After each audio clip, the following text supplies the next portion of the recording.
What's up? What's up? What's up? Looks like ice. Another situation has happened. I see the NBA postponed the game in Minnesota.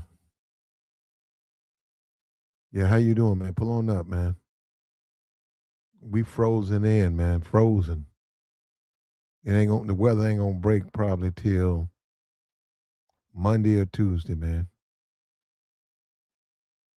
Frozen solid out here, man. Pull on up, man.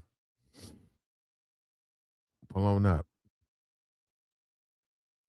I wonder if you can do it, Dad. Let me see. I know that ain't on. I know ain't nobody out here, man. You going through it. If you out here trying to do deliveries, and you get this, what it say? Offline due to severe weather. Yeah, I was like, man, I know it. It says offline. Yeah, ain't nobody delivering nothing, man. Nobody delivering nothing out there now, man.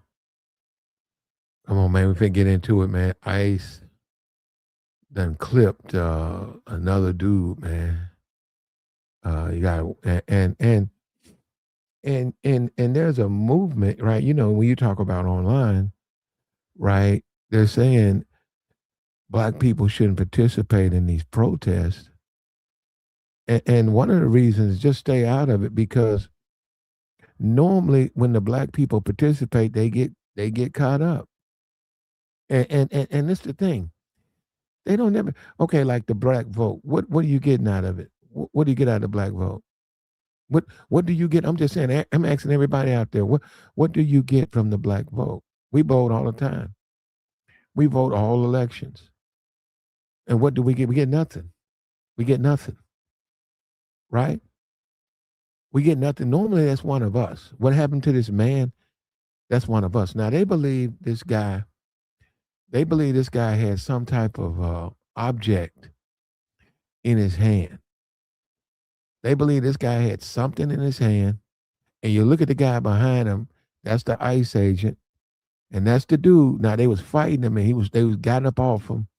And the guy said he saw something. They say that's a cell phone. Well, Trump them say that wasn't, but his people are coming out saying that was a phone. And he had a conceal and carry, but he didn't go. I don't know. Anyhow, they got him about 9 times. About 9 times, man. They put him down. And normally that's a black person. So normally it's a black person. Normally it's a pack of lies. Normally it's a investigation. And normally 4 months, 5 months later, when the community has calmed down, they release a statement that it was the other individual's fault or there's no charges. It's just happened. And this is a rare opportunity now with these political parties. They're really fighting this time. The way Trump, he's not, he's challenging the Constitution. He's waging war. We know about immigration and all of that. It's just an opportunity, man, to see if blacks can finally get reparations. Maybe the whites will be willing to make this compromise. It's a possibility. It's a possibility if it's done correctly. I don't know. We got a ways to go. We have a ways to go, but yeah, it's smart, man. Stay out of all of that protest stuff, man. Just stay from down there. Let ICE, let his federal force, let them do what they want. Let them put people down. I saw where they had a Jeep and dude just drove right into the people. I ain't never seen that in America, man. They had a bunch of people they still was driving, man. They didn't run over them. They didn't run over them, but this is something else, man. And this is an opportunity where perhaps the Republicans and the Democrats are going to be desperate to keep power. Perhaps the Republicans are going to be desperate to keep power. Perhaps the Democrats are going to want power. And in order to get the black vote, they're going to have to think about maybe they need to do something. Maybe they need to get some reparations together. Maybe.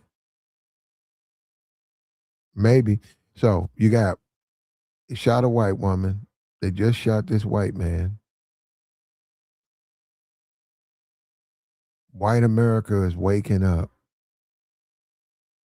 They see the administration just tell absolute lies, which is normally this is the wake up call to America. This is normally what they do. This is normally what they do. Anytime it's some type of shooting, right? Let's go. We can go back to Mike Brown. Hands up, don't shoot. Full of lies. Packs of lies, just lies. What happened? They told lies. They wind up the police officer, he beat that charge. Tamir Rice, playing with a stick, got shot. Cop beat that.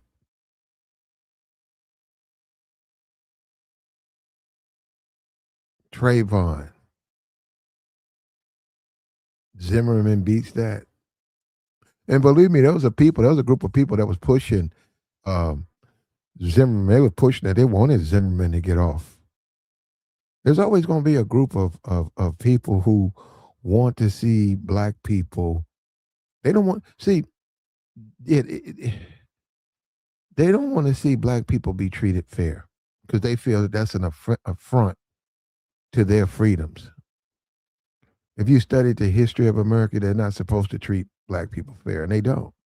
And they give you the gobbledygook about this and that, and like this guy right here, this white guy. They say it don't matter. You got your wallet. They say it's not a wallet. They know it's always a weapon, which gives them rights to take you down. And then the community gets up. The community, screams out, and it's injustice and all of that. And then here come the talking heads. Here comes the head of this administration. Here comes the head of this administration. 4 weeks go, no, 2 years, no, 2 months go by. They have announced that there'll be no charges filed. Not only that, the police, they got fraternal order of the police. They lawyer up. They stand to the back. They got the blue line where they don't snitch on each other. They don't tell on each other. And finally, America is starting to see how it goes because they saw that guy. If you're going to look at that video, that guy is trying to get up. You see him right there. He's trying to get up. Yeah, okay, he had already shot at him, or he must have missed because that crowd started to disperse. But that guy was right behind him, and he emptied that clip in that man. That man, I don't know what he had. I don't know what he had. If you look at the video, he had something in his hand, cell phone. I don't know. And we see the administration come out with these statements that are counter to what you see, and it's tearing the fabric of our democracy apart. It's ripping it apart, man. It's tearing it to pieces. And doing this political discord, doing this situation now where you got the midterms, there's so much on the table. It's possible for black people to take a position that I'm only going to vote if I get something up for my vote. Because it's normally the black person that white man is normally a black man. And for once, you're starting to see this, what Malcolm say, the chickens are coming home to roost. And he got suspended, and that was, doing.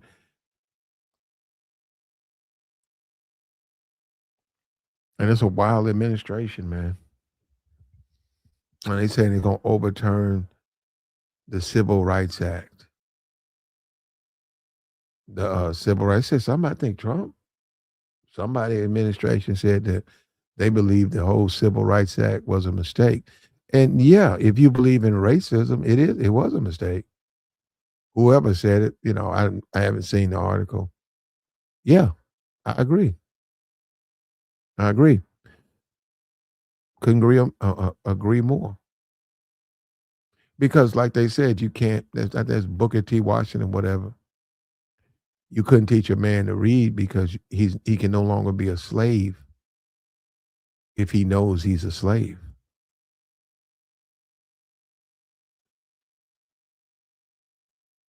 And all of the DEI and it's been wild, man. We got another body. NBA postponed a game. I thought LeBron was going to cancel. I thought it was because he runs the NBA. Well, they postponed the game, and of course Ernie and Barkley and Shaq, um, they act surprised though. To me, Barkley acts like I don't get Barkley. I mean, he acts like he probably ain't been paying attention because wasn't Barkley the one saying Black Lives? But what was the thing about the police? It was something about the police. Black Lives Matter, but it was something else about the police. And Barkley was going, yeah, he was doing everything he could to counter that, man. He made a big deal about that. Man, we got a winter wonderland out here, man. It's freezing out here, man. It's all cozy and warm in here. Got a fire going, food. It's chill, man. I had to put this out there though, because the dude they took this man's life, and that's two people, and that's going to happen again. One thing you don't want to do. See, this is what people don't understand. They say, "Oh, Trump sent the troops. He sent the National Guard to Memphis. He sent the National Guard to Houston. And since he sent the National Guard there, oh, crime has went way down. Crime is way down." Well, yeah, if you have more police, you're going to have less crime.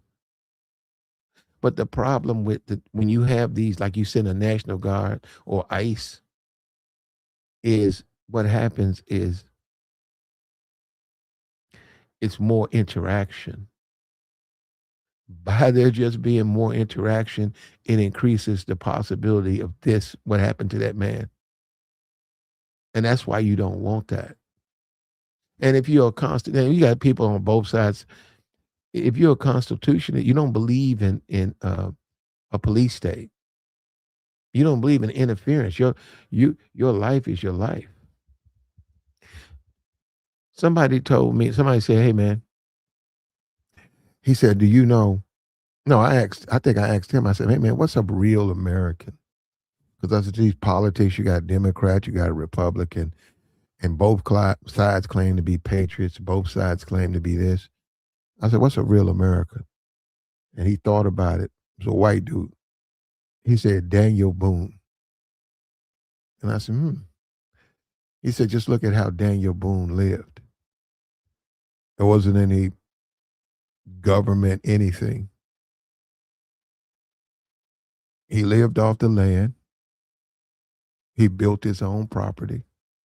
And he said, so when you look at that, when somebody comes in and says the government comes into your life, that abridges your rights. And you're supposed to be out here like Daniel Boone. Medical. What about it? Do you have your insurance? Daniel Boone, he didn't have any insurance. He learned his wife, you built a family. Your wife had to learn things. Your life things were passed down to her. Remedies, we got to do this to take care of our children.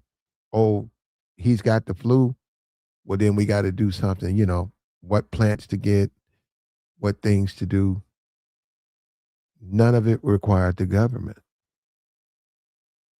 And they said when you get far away from him, or the further you get away from him, is the further you get away from the Constitution. Now, I don't want to live like Daniel Boone. I don't want to have to go and sell beaver furs and hunt and build a log cabin.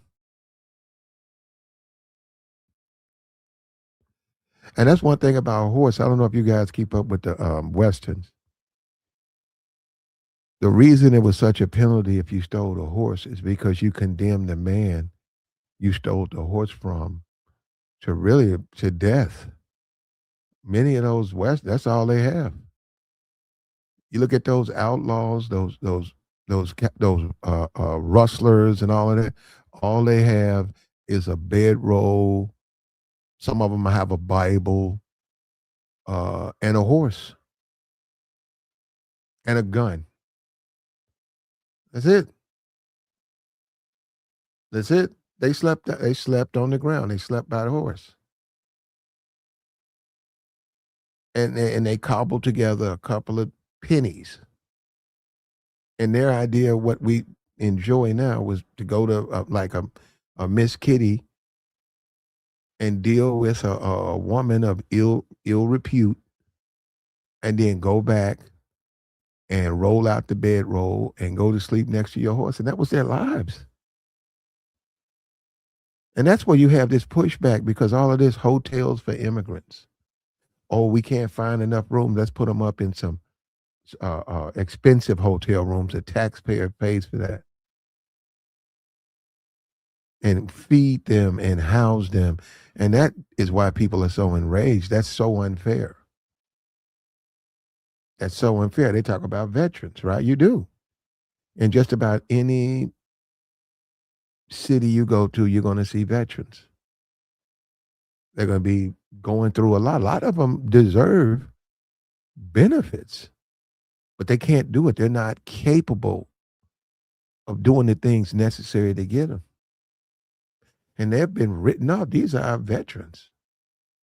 They've been written off. And then they see a bunch of immigrants coming in and social workers and people and politicians making sure everything's straight. Oh, we're going to get you some schools. Oh, we got to have some bilingual police. We got to have bilingual schools. We're going to get this for you.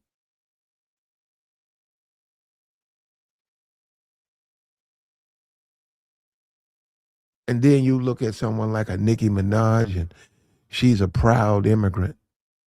And she's prouder, more prouder than what Trinidad than she is America. And they say, well, you make your money in America. You live in a mansion. Look at your husband. And that's fine.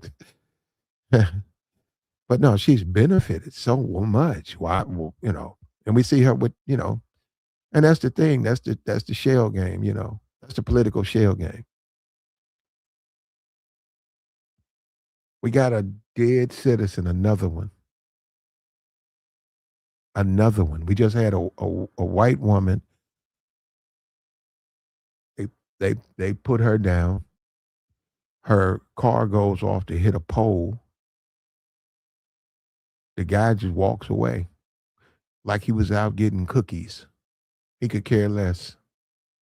And people were more concerned with him. I don't know if you remember. Do you remember the woman went into the remember they almost paroled her last year. What is that woman's? She went into that man's house and she shot him. What was that man's name? They finna let her out and they denied her parole. She done about 5 years. Who is in my chat? Amber. Who is in my chat? These people, man. You guys, these dudes get up, bruh. Tulsa race. Man, you out your, you know what, bro? Hold on. Man, it's bad out here, man. I'm just telling the people, man, it is bad out here, man. I feel sorry for this brother, man. This is a lost soul. The things this dude was saying, man, it's sort of scary, man. A dude in there just talking. He talking just bananas. So Amber, yeah, Amber Geyer or something. Yeah, she went into that man's home and she deleted him. And then if you read the report, right after it happened, if you read the report was written like it was okay for her to do that. She went inside the home. She heard a loud noise. She pulled her service revolver, discharged it. Fortunately, she found her target. This was the report. Like it was some legit thing to do.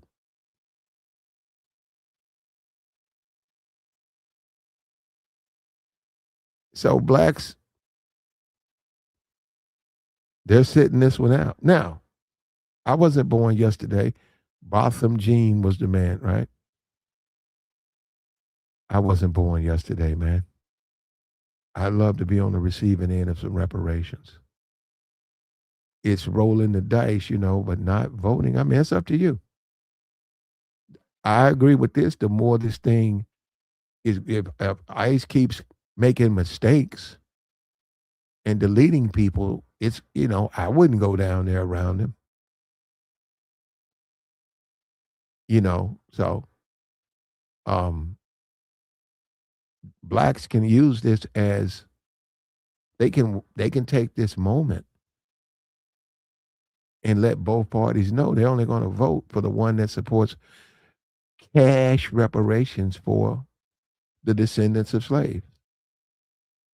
And they're at it now. You can see the democracy's going. The Democrats may look at it and say, we can't take no more of this. The Republicans may look at it and say, we got to buy these votes. We got to get these people on our side so that we can maintain power. Now, we've never played it like that, but this is an opportunity. The problem for black people is they don't have a central figure. It's certainly not Obama. And that was by design. That's by design. You cut the head off the fish. You don't have to worry about the rest of those guys. So all these individual pockets, you gotta have a central figure. And until the black community has that, it's going to be harder to achieve that goal. Even with the FBA and ADOS, they're both descendants of slaves, but they're a schism. You see that? You know what I'm saying? That's a schism. They're not all together. They're not. FBA is Foundational Black Americans. That's one thing. ADOS, American descendants of slaves, different thing. And the thing about that with the reparations debate, right, is if you're in a movement to get reparations, but you don't like your fellow brother, I mean, it's sort of like it don't even make sense though, because they would go basically, if they're descendants of slaves, they would be awarded.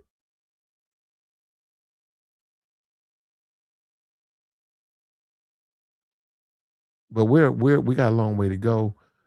Trump, what's happening with ICE? I see an opening. I do. I see an opening, and I'm not talking about somebody was saying they want what an immigrant gets. I don't want what an immigrant gets. I don't want no hotel room for a couple of days, food stamps, um, some type of. We got a deal with the plant down here and give you 6 months to work, and then you strike it. I don't want that. I don't want that. No, thank you. I am not interested in anything like that.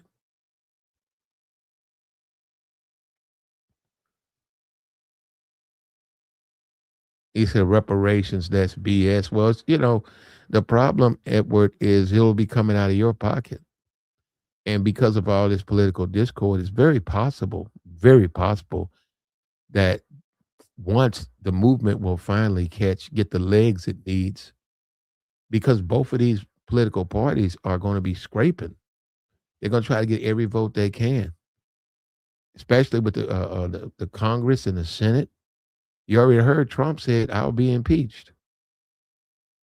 And I'm this right here on the heels of this man was a vet. He worked at the VA, ICU, um, first responder.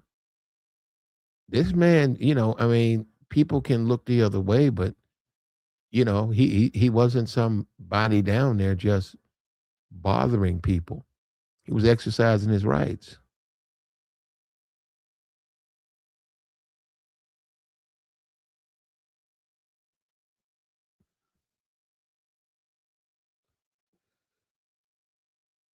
And that's the reparations debate because see now it becomes uh what it is and all of that. No, you know what it is and you know why it is. And I say, yeah. I say, yeah, I'll take a couple of mil. Give me 5 mil. Give me 5 mil and we can make it work. And you say 5 mil for each individual, yeah, that would mean the children get it too. So if there's a family of five, they will all be rewarded 5 million each. And I guess if you gotta, you're in a democracy, you gotta sort of compromise. I guess they say, okay, I'll take it in land. Say, give me 5 million in land.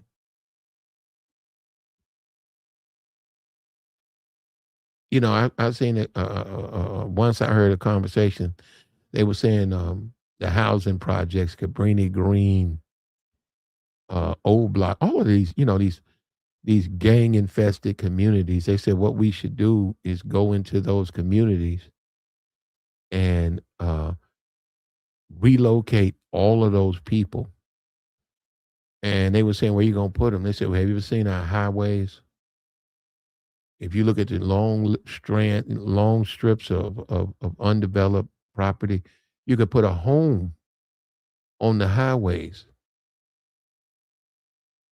and get them out of those ghettos and change things. You can look at that as a form of reparations. But this is an opportunity, man. I don't know if blacks are going to reach out there to it. Oh yeah, and the whole rolling thing. Rolling is a paid Democratic Shield, Bakari sellers. Yeah, yeah. But so is. But you don't think they're white Republican shields? You don't think Steve Bannon? What do you think he is? What do you think Tucker Carlson is? You don't think those guys are paid? You don't think they're paid? Ben Shapiro. You don't think they're paid to support one side of the fence? Bill Maher. All of these guys, man.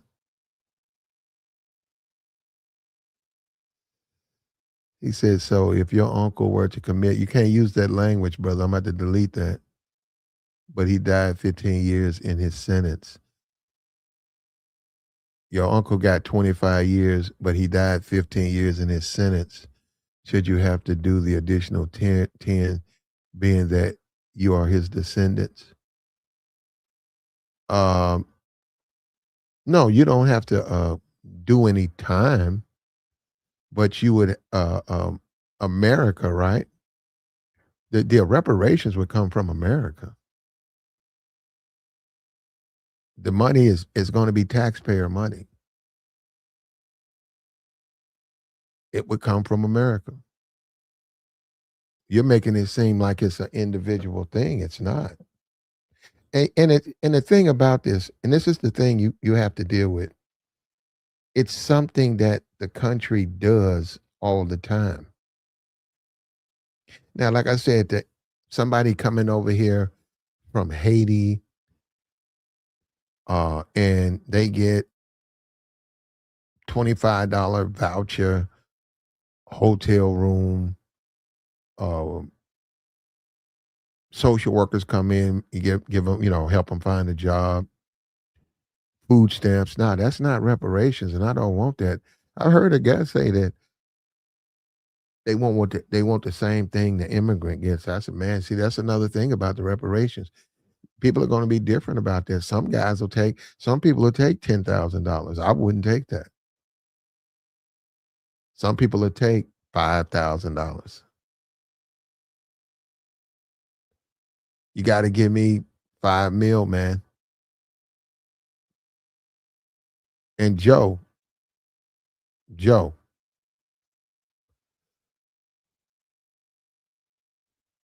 he said the government didn't own slaves. I don't know if that's true or not. Now, on that one, I don't even know if that's true or not. Slavery was terrible. And see, Jay, you're trying to downplay it. You're not really making an argument against reparations. You're really trying to downplay what slavery was. And you really want to suggest that people move on.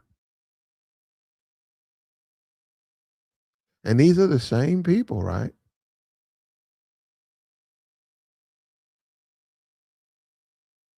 Who support foreign aid.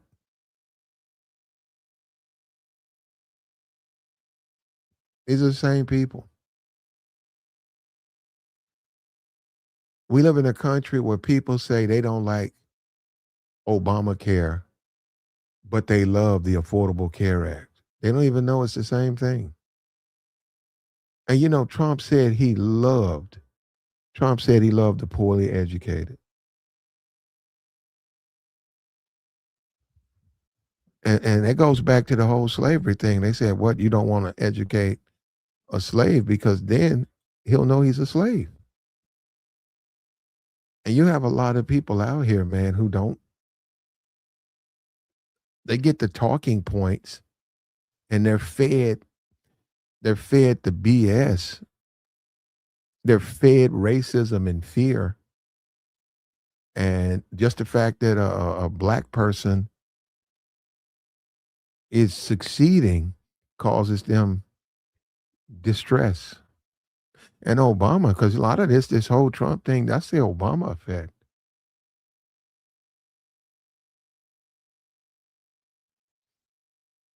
And when you talk about Obama, what could Obama do for black people? They said he didn't do anything for black. What could he do? What could he do? What can Trump do? What is Trump doing? And I stand on this. I've always said if anybody can get reparations for black people, the descendants of slaves, it's Donald Trump. Because he's not going to let paperwork get in the way.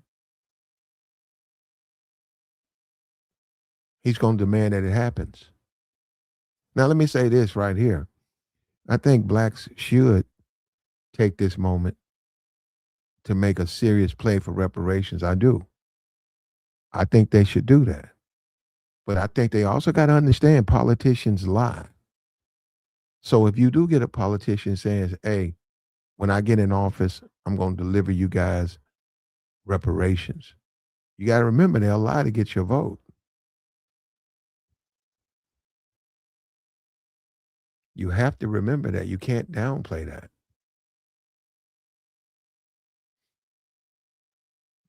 And this is how you get things politically, man. It takes years. But you have to let them know that, you're not going to just give them your vote.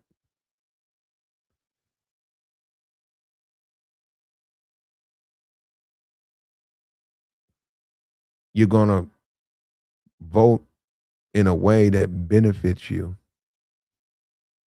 What's up? And if someone is offering you more, it's like anything, right? And see, that's one thing. They don't like black people to think like that. If somebody's offering you more, that goes back to that's the history of black people. That's the sharecropper. That's always been the if you know the history of America, the black person was prohibited, right, from selling and doing stuff. He had to have a sponsor. And then he had to trust the sponsor. Many times he couldn't, but he didn't have a choice. When you say better for you, they didn't like that.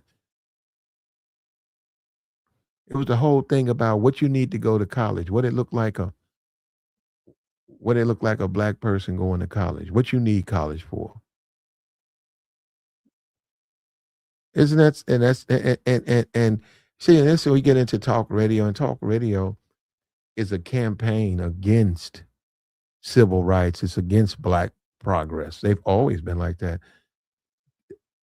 But these people, these small, Sean Hannity used to paint walls, used to hang wallpaper. He got into talk radio. Now he makes what, 45 million a year. But he pushes an agenda. He's not anybody fair. He's one-sided.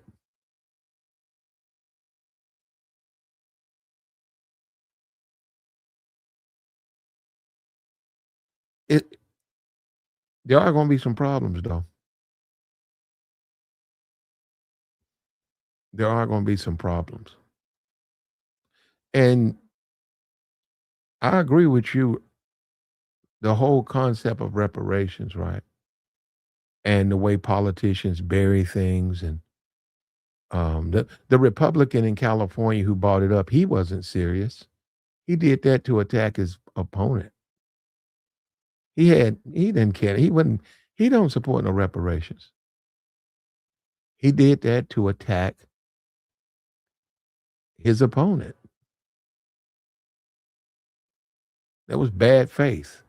See, one thing we do is we continually fall for the banana in the tailpipe. Yet we say we don't, but we do. That's all that was in California. When that guy pulled out, when he pulled that reparations legislation, and then the Democrat denied it and tried to say, okay, you see what he did? He wasn't for it. But we'll see, though. I agree. We don't really get anything for our vote, and it'd be one of us if we would be down there getting involved with all of that stuff. It would be one of us down there laying in the ground. And there's a belief that most of those ICE agents are nothing but the Proud Boys. That's why they're covered.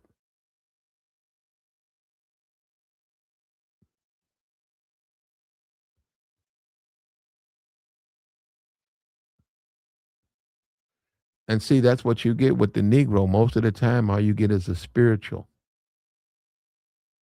They'll have a couple of black people singing uh, My Country, Tears of Thee. He said welfare is free for all blacks. Well, the problem with that is welfare is for all Americans. You can get a welfare check in Puerto Rico. You can be on welfare in Hawaii. And the majority of people on welfare are white people, non-blacks. How about that? The whole welfare, social safety net, that's not going to work, man.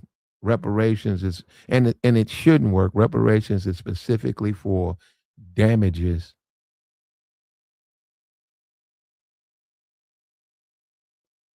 And if you go back to what, after the Civil War, they should have awarded everybody. They didn't give them anything.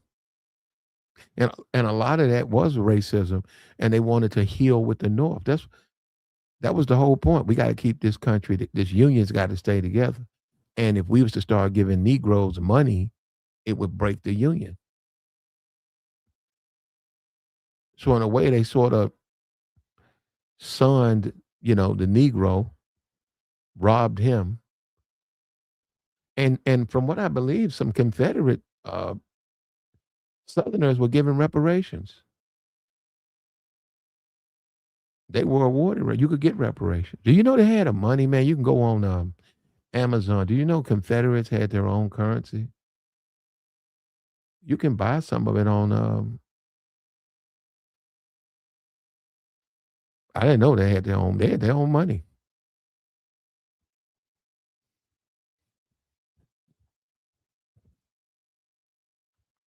And people believe the Confederacy, right? When you talk about back then, right? They believe like the South.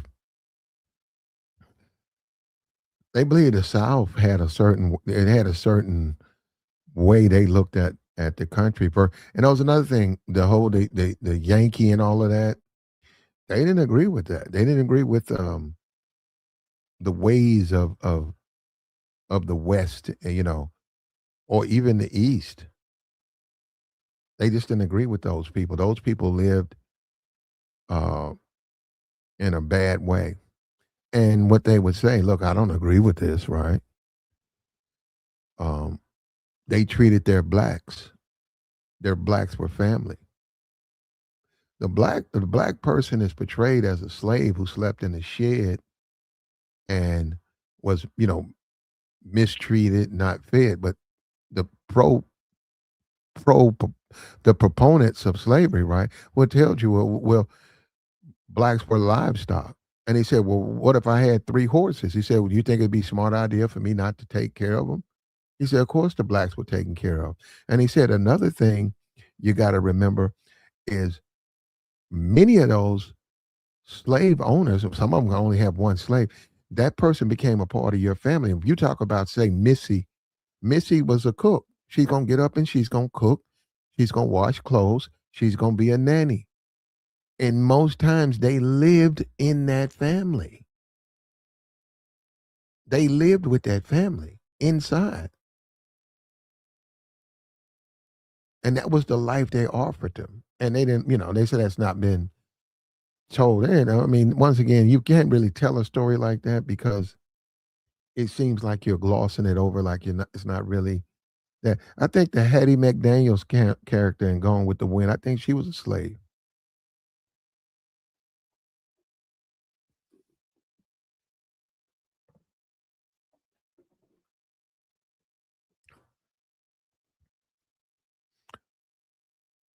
Like the stream, man. We snowed in, bro. Man, we snowed. I'm snow, man. Whole city, man. Iced up. Like, you know what I'm saying? You know how you look at the roads? Ain't nobody out there, man. My car is like under 4 or 5 inches of snow, man. I'll be out there for 3 hours trying to get all that off. I need to put it in the garage, but it's too late now. Well, I could get in there. I can get in there. I don't need the window. I can get in there, but it's too late. I normally stick it in there. It's about 5 inches, man. They said it ain't gonna break till probably Tuesday. So we can catch up on some loads, man, if it's all right, man. Glad you guys can pull up, man. I wish I could find me a someone to explain to me why they don't support reparations. I'd love to hear that, man, because I don't understand how they can even think like that. Let me see this right here, man. We're gonna drop this link, man. I don't I don't think anybody can make a legitimate claim against it. I don't. And yeah, that's what happens. It's going to affect. It's going to affect you. The descendants of slaves will be uh, the descendants of slave owners are going to be taxed to pay off reparations. It's just the way it is. There's nothing you can do about it. And the whole conversation about white guilt is a direct insult to the suffering that was caused. White guilt. So if somebody runs into the back of me, a white man runs into the back of me and he's bankrupt, he's going to lose his business. I'm supposed to be more concerned with his what's going to happen to him as opposed to I lost 2 kids because he ran a light and plowed into the back of me. And that's what when you don't want to pay the reparations, that's the same thing. And Malcolm made the point. Malcolm, the ballad of the bullet. Malcolm said that black people, because he didn't like Dr. King's civil rights movement, he was against that. He said that the Negro Revolution. He said, if you look at all these revolutions, the Negro Revolution is nonviolent. And sure enough, he was saying they're not gonna get anything. Yeah, they'll let them out of slavery. You don't get no reparations. You ain't gonna, they're gonna deny you in business. They're gonna put up all like little laws. The guy came out. I got the video. The guy came out and said we write legislation. And he said we studied the Negro. He said we know the Negro will get frustrated. So if we make a form long, if it's 4 forms, you need to fill out these 4 forms. He said most of them won't fill it out. And he said that's how we can control. And he said we're very good at it. I wonder how long that reparations form gonna be, man. And actually, I've experienced that, man. You got to go to this location, fill out this form, then all the way across town and talk to this person. So if you don't have a car, you got to fill out this form, then go way across town. But they set it up like that to cut you out of the money. I got fired one time. Well, I didn't go to work. Okay. No, no, no, no, no. I'm trying to remember. I got fired. Well, I got fired before. I got okay. This job fired me, right? And I tried to get my unemployment, and they said, "Well, you're not eligible for it." And I said, "Why not?" They fired you for cause. They had a reason to fire you. They said basically what they're saying is no, no, no, no, no, no, no, no. I'm sorry. They said you quit. And I said, no, I didn't quit. They fired me. They said, it says right here, you didn't come to work for 3 days. And that's a quitting. So you're not eligible. And I don't even remember, it happened so long ago. I don't even remember, but it was messed up, man. It was messed up, but I was straight. I got through. I got through that. And I think this whole thing is good for black people because if black people can force politicians and other groups to respect the political power that they have, they will be more open to negotiating with black people and stop ignoring them. If people just want to be thugs and be in O Block and live in the projects, I would be for giving it to them. I would say they can have the ghetto. Let's put a big fence and let them have the ghetto. But I want my reparations. I don't want to live in the ghetto. I don't want to walk around with a big chain on my neck, some Versace shirt. I don't want to live like that.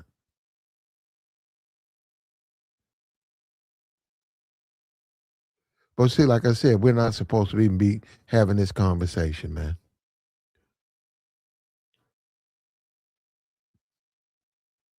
You got what they say.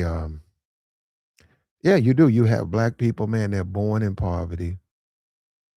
They're born in poverty,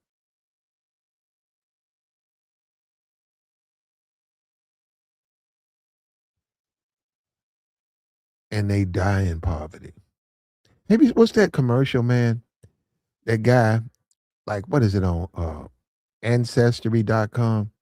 They got this brother on there, right? They got this brother. It's a brother on there. He talking about how his great granddad or something was a sailor, a soldier, or something.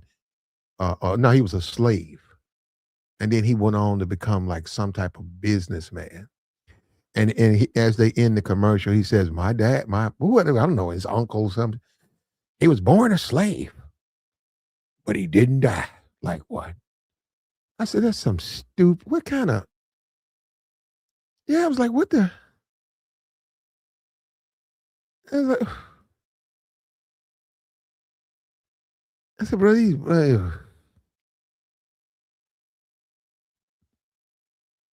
bro, they stick us on some commercials, man. The Popeyes commercial with the sister. Popeyes is white people. The sister down there, she the face of Popeyes, talking about get you some chicken. get you some chicken, then get you a heart attack. And I'm saying they selling all that Popeyes chicken, all that grease. You smell it. Let me tell you something, man. You walk into these places, right? This is how unhealthy they are, especially the black community. You could be driving home and you pass a churches, the grease gets in your car. That cooking oil, you can smell it. That's not fried chicken, that's grease. If you want to challenge that, fast for about 5 days. Just go on a fast or just put fruit in and then now go around it. You'll see what I'm talking about. And the church is full of Negroes. And you know what? There's another thing too about that stuff, right? Um, I mean, it's fast food, right? You want it or you don't, right? It's not a big deal, right? But this is the thing. Whenever I work with somebody or something like that, and they eat like churches or something like that, and they eat all of it, like it don't be nothing but bones. And I said, man, how you eat that? I can see if you just wanted to have a couple of bites, but you ate the whole thing, man. That is horrific. That's look how nasty that is. Yeah, they said I'm from, I don't eat the whole thing, man. I eat maybe a piece or two, but I don't want to eat the whole thing. It's not even that good and it's so unhealthy. But yeah, I saw a dude. I was a KFC, man. That dude, what's that dude? I Love Speed. He's a big KFC guy. Yeah, he's lucky too. He's 21, but let's see him in 40 when he turns 40. He ain't gonna be as fast. Now, Trump is gonna have to do something. ICE is gonna continue to delete Americans. They're gonna push it in front of him. His base knows they got to protect him.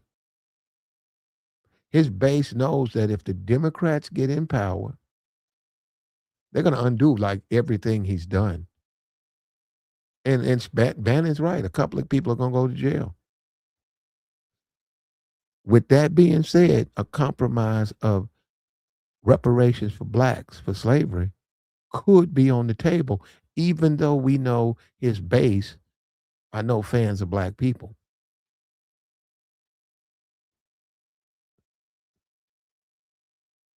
And I'm not talking about no $200,000 though. See, we got to get down on that. We don't. I mean, Trump. Yeah, I don't want. I don't want no lie from Trump. I want whoever's going to do it. I want $5 million in my bank account. Whoever's going to be a proponent for reparations of slavery, whether a Democrat or whether a Republican, and I think Trump needs to do it because actually he can do it, and that'll protect him for the midterms. I want $5 million. I'll take the five. I'll take the five. I don't want no two. I want no $200,000. You can keep that. I don't want no $200,000 in apology. I need 5 mil, man, and pay me in 20s. Give me 20s, because out here you can't get no. You can't nobody bust a 50. Pay me in 20s.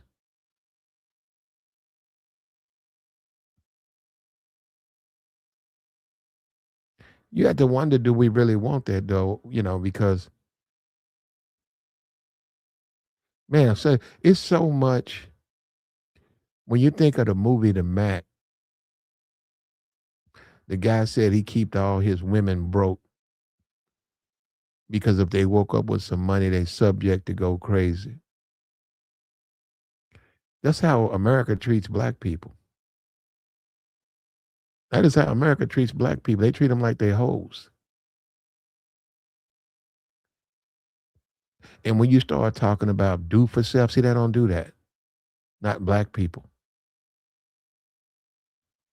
It ain't about being independent. It ain't about having your own. It's about being dependent and serving. And they got the Negro now. When you look at a Charlie Kirk, you got the Negro, you got the black Charlie Kirk, and it's not just Anton, it's a whole bunch of those guys. And when you listen to them, they're anti-black. You just listen to what they're saying. But it's money in that. It's a lot of bread in that. It's a lot of bread in that. And you can make a case that neither party is pro-black. You can make that case. But who's the there is the country has successfully dethroned any potential black leader. There is no there's no singular black leader in the black community. Now, the problem with that is you assimilate. When you assimilate, when you disperse your power. A voting block is a voting block. I'm gonna give you an example, and this just show you how stupid this just show you how stupid they are, right? And they are. In my city, the Latinos, they congest in one part of a town, and slowly they build a community. And they force the politicians to put bilingual teachers and police in their community. And they force the politicians to meet their concerns because they're a voting bloc. And that's why they get taken care of. The Negro, he doesn't do it. The Negro wants to live next door to the white man, that Negro in the project, you know, they're dispersed. And they say, well, what about the Negro? What about him? What about him? Oh, well, what about that concentration that's in this side? Well, they don't even vote. We know by the metrics, they don't vote. So, yeah, it's a lot of them, but they don't vote. They want to walk around like NBA YoungBoy.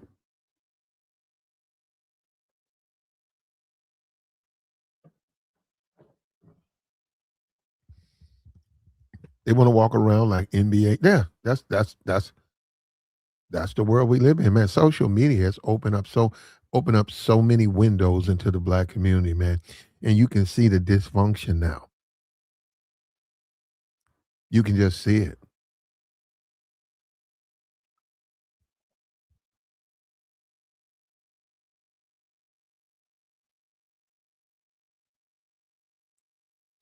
It's I'm pretty sure I've made over a meal just having jobs. So yeah, 200K ain't nothing.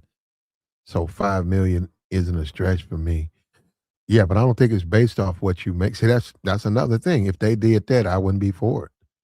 If they say your reparations is gonna be based on your last 5 years of what you know made and your income, I'm not taking those. No, I need 5 mil. And what you gonna do with it? I'm gonna put it in my bank. What you gonna do? I'm gonna spend it.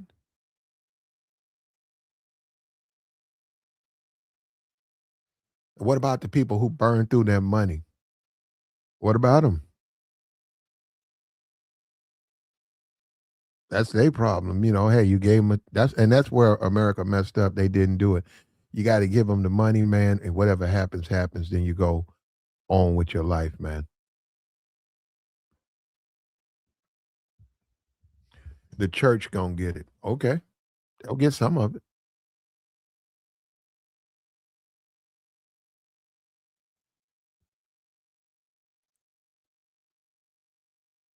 Like the stream, man. We snowed in here, man. We snowed in, bro. It's like a white Christmas, man. Like the whole thing, everything covered in snow, man. It's quiet. You know, when it snows, you can hear anything. It's real quiet. And it actually is beautiful when it snows.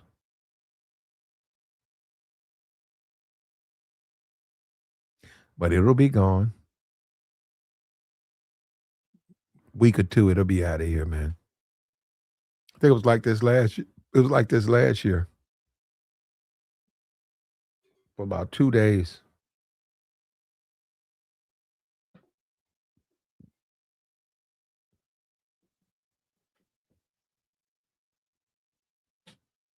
ICE agent laid a man down. They claim. Let me see what they're saying. What's Trump's response for the Donald Trump response for yep, there we go. For the okay, right here.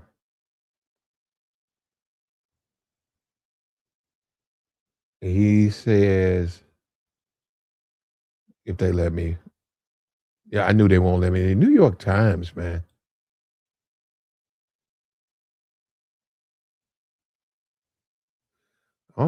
Right here. It says Fox News. It says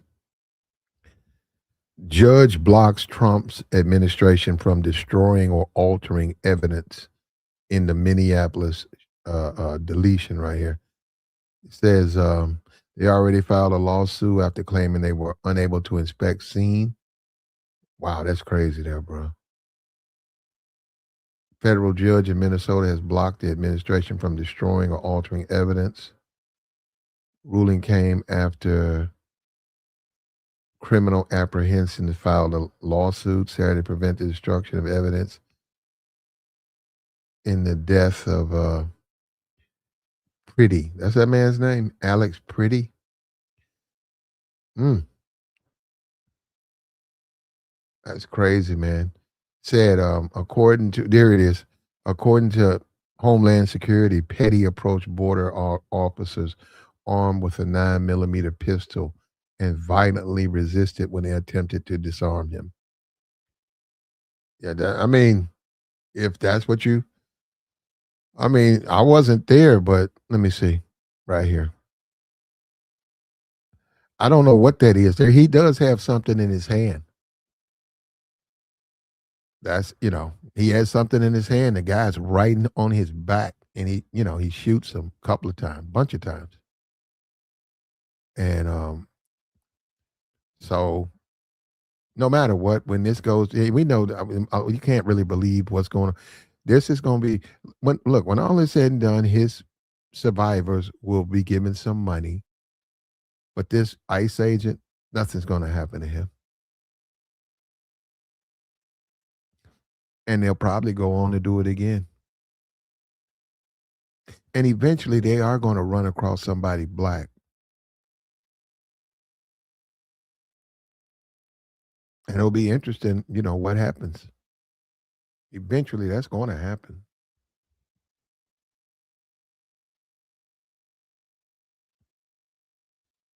But this is Trump's America. When Obama was president, um, somebody got beat up on a school bus or something.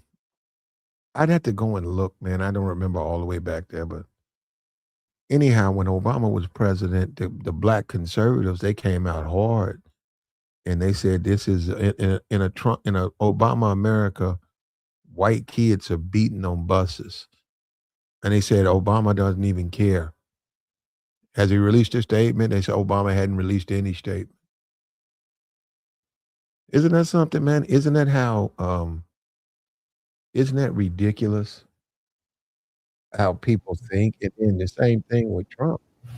Man, Fox News is a trip, bro. This guy got for them to say, well, I don't know what the guy had, but for them to say this is okay for citizens to be getting laid down like this, and these are not immigrants; these are citizens, and nothing is being said. What's up with you, bro? What's going on? Good morning to you, brother. What's up? Chilling. Um, dude was an ICU nurse for veterans hospital, man. I was just watching. He just gave this final eulogy to this dude. He seemed like a little humble dude, man. Just trying to help folks. When did he got popped? What? yesterday. And they buried him today? No, no, no, no, no. I'm saying he was given like he worked in the veterans Okay. hospital, and he was given a veteran who passed away his like last eulogy Okay. in the Okay. hospital. But it was like somebody posted the video of him, like giving the last words or rites. Yeah, I don't know what they would call so it. he doesn't meet the standard where ICE has gone too far with his, so he's not good enough in the sense that there's levels to, like, oh, this guy was a bad citizen, this guy's a drug dealer, this guy's a bad person, illegal. This Right. man's working for the VA, man. He's working with military veterans. Yeah. And and they saying he had that. They say that, but this is what they say about black people. Let me say this because I got to clarify something because people be getting it messed up. I don't support criminal activity. Not that I'm their mother or their father or something like that. No, I'm not with that, man, because it causes so much pain to the victims. So I don't co-sign that. I feel you on that. Yeah, so no. So but this this guy, he deserves, man. He has the right to live his life, man. And a part of it, if that's what you want to do, you want to go protest. You That's a part of the Constitution. You can peacefully protest. You know what? I think that's the scary part, Platt, that people saying, "What was he doing there? Why did he have that?" I'm like, "Cause it's his right to, y'all. That don't so what? What was he doing there?" I'm like, "It's his right. It shouldn't be like no buts or it don't matter. Like that's his right, like you said, to do all those things he was doing." And he wasn't even like thugging it out with him. I could see if he ran up in their face with the blam me out, like what y'all gonna do type joint. You know what I'm saying? He was literally like picking up a lady the officers pushed over. Oh, that's why he was out there. Well, it looked like he was out there directing traffic, but then when they like get to the street, you can see the ICE agent push one of the ladies down in the snow, and like he tried to get in between 'em. And like that's when the ICE agent started pepper spraying both of them. And then he Mm, went to the ground like, yeah, they like literally jumped him, man. And yeah, then yeah, bodied him yeah. for real. As I was telling my homeboy, I'm like, we been to the hood, see people get jumped like that. Like it was some suckers. That was some sucker stuff they was doing because they had them detained, bro. They just you know what I'm saying, locked them up because they was whooping them. Hmm. Well, are you buying it that he went for his weapon in his No, hand? no. Do Uh-uh. you know what was in his hand? From what I looked, from what it looked like he had his phone in his hand when he was like in the middle of the street. That's what it looked like he had in his hand. Mhm. That's crazy, man. But that's why you don't want to interact. That's why when they said we got roadblocks um, up and down the highway, that in itself increases more interaction, which increases the possibility of, because you're interacting with them, something bad happening. But you know what's the crazy part, Platt? People ain't even bringing this up. It's only like 1% illegal immigrants in Minnesota. It's like 14, 15% Texas, but they got the most ICE soldiers in the country. It's like 2,000 ICE soldiers in there for 1% of illegal immigrants. Texas got like 15, I think. You know what I'm saying? Mhm. You know what I'm saying? The other states got more, so why you ain't sending more troops to them? But then I was reading last night that Pam Bondi sent the letter to Tim Walz like, yo, if you give us your voter registration, we'll leave. Oh, they trying to steal the votes? Exactly. That's crazy, man. That no desire for and then another thing, what about the Second Amendment? Exactly. What about the Second Amendment? I mean, like you said, well, he has the right to protest, right? Oh, why was he down there exercising his right? And they said, when I say, hey, why do you have so many pistols? I saw the shotgun in the back of your truck. I see you got three of them on right now. You're gonna say, Second Amendment, man. It's an open carry. Second Amendment. Yeah. I And don't, I say, well, do you think you got enough of them? But he can't. He shouldn't be down there protesting. They pick and choose what they want, man, and they're hypocrites. Yeah, you're right. There's no stand. I think that's the kind of the bad thing about MAGA. Like you, MAGA more than anything supposed to hold Trump more accountable than we are, because you know what I'm saying. They rock with him,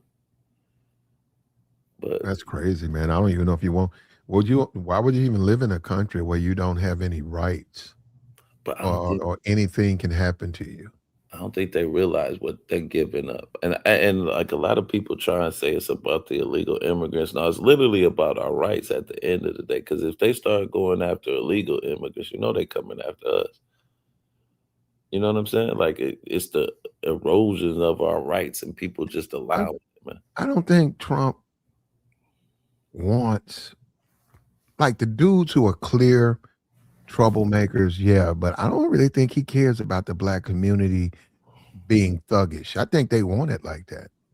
Mm. Dysfunctional. I think they want it like that. Yeah, yeah, I agree with you on that one. If they would more likely go after the black intellectuals because they want to remove, they've already done that though, because there's no central figure. They beat the drum of independent, beat the drum, and uh, I'm an independent voter. I'm an independent thinker. And they beat that drum, and they disperse the black community. They've done that. That's a good point, Black. No, But if you there's don't no move like there's that, no leader. Every time their one shows up, they attack them. They've been doing that. That was back with J. Edgar Hoover, right? yeah, yeah. So by them not having a leader, they don't really have to do anything with the black community. And like I said, right now, I'm in a community, and the Latinos, I saw they all pick a side, and Indian community. They said, where do you live? Okay, they said, well, this is where most of the Indians, they come over, they get an apartment there. They get an apartment there. They get a house there. They get a home there. They build their own community. Then they get legislation for them. But think Then their kids go to the park, say, wait, because I can go turn the corner, go down the street, and I'm finna exercise, and there's a park. I get out the park. They say, oh, this is mostly Indian neighborhood. This is mostly Latino neighborhood. You go through the park, you see them. And then I go to the ghetto, right? It's not the same thing. But Black, that's the crazy thing. Even when we didn't have no money, we were still like that. Like your auntie or your next door neighbor would look out for you, so on and so forth. But it don't seem like we got that no more, man. Man, you're right. For me, man, you talking about when I was like 5 and 6, man, let me tell you something. And this is where I think a lot of the youth in America, they in my opinion, they really miss this. To be 6 years old in a park in America, black community, it was absolute joy. It was joy. I mean, everything about it, man. They would have um, a guy would be in there with his. It would be somebody from the community, and that's his girlfriend. And you knew a little of them. You was a little kid, and they just be in there. And then right over there, guys throwing a baseball. Right over there, guys playing basketball. A family sitting over there. They're queuing up something, and everybody. It was nothing but just. It was like a big family. Yeah. Oh, you just lived in like they weren't your blood relatives. It was like a family, man. And all of this stuff that we see now, that didn't even exist, man. To go to the park with a pistol, that was pure insanity. Uh, Why would you bring it there? That was a place for everybody, man. yeah, them days are gone, unfortunately. But I think Yeah. we can get them back, man. We Nah, just they gotta don't come stop being back. so materialistic though, man. Cause I think back then we weren't as materialistic as we were now. We like kind of, but we relied on each other because I guess we didn't have too much of a lot. But it seemed like once we started getting to the bag, man, like you said, we started thinking individualism. You know what I'm saying? We didn't want Mhm. to help everybody come up. It was all about, you know what I'm saying, person being on top. Yeah. Yeah. But it see, they've always done it to the Negro, though. They said, well, hey, we can talk the Negro out of his rights. And they're right. They can. And they do. They've always done that. Mm. They've always done that. The Negro now wants to be a older version of NBA YoungBoy. Yeah, Yeah, they don't want to be leaders, man. They just want some money.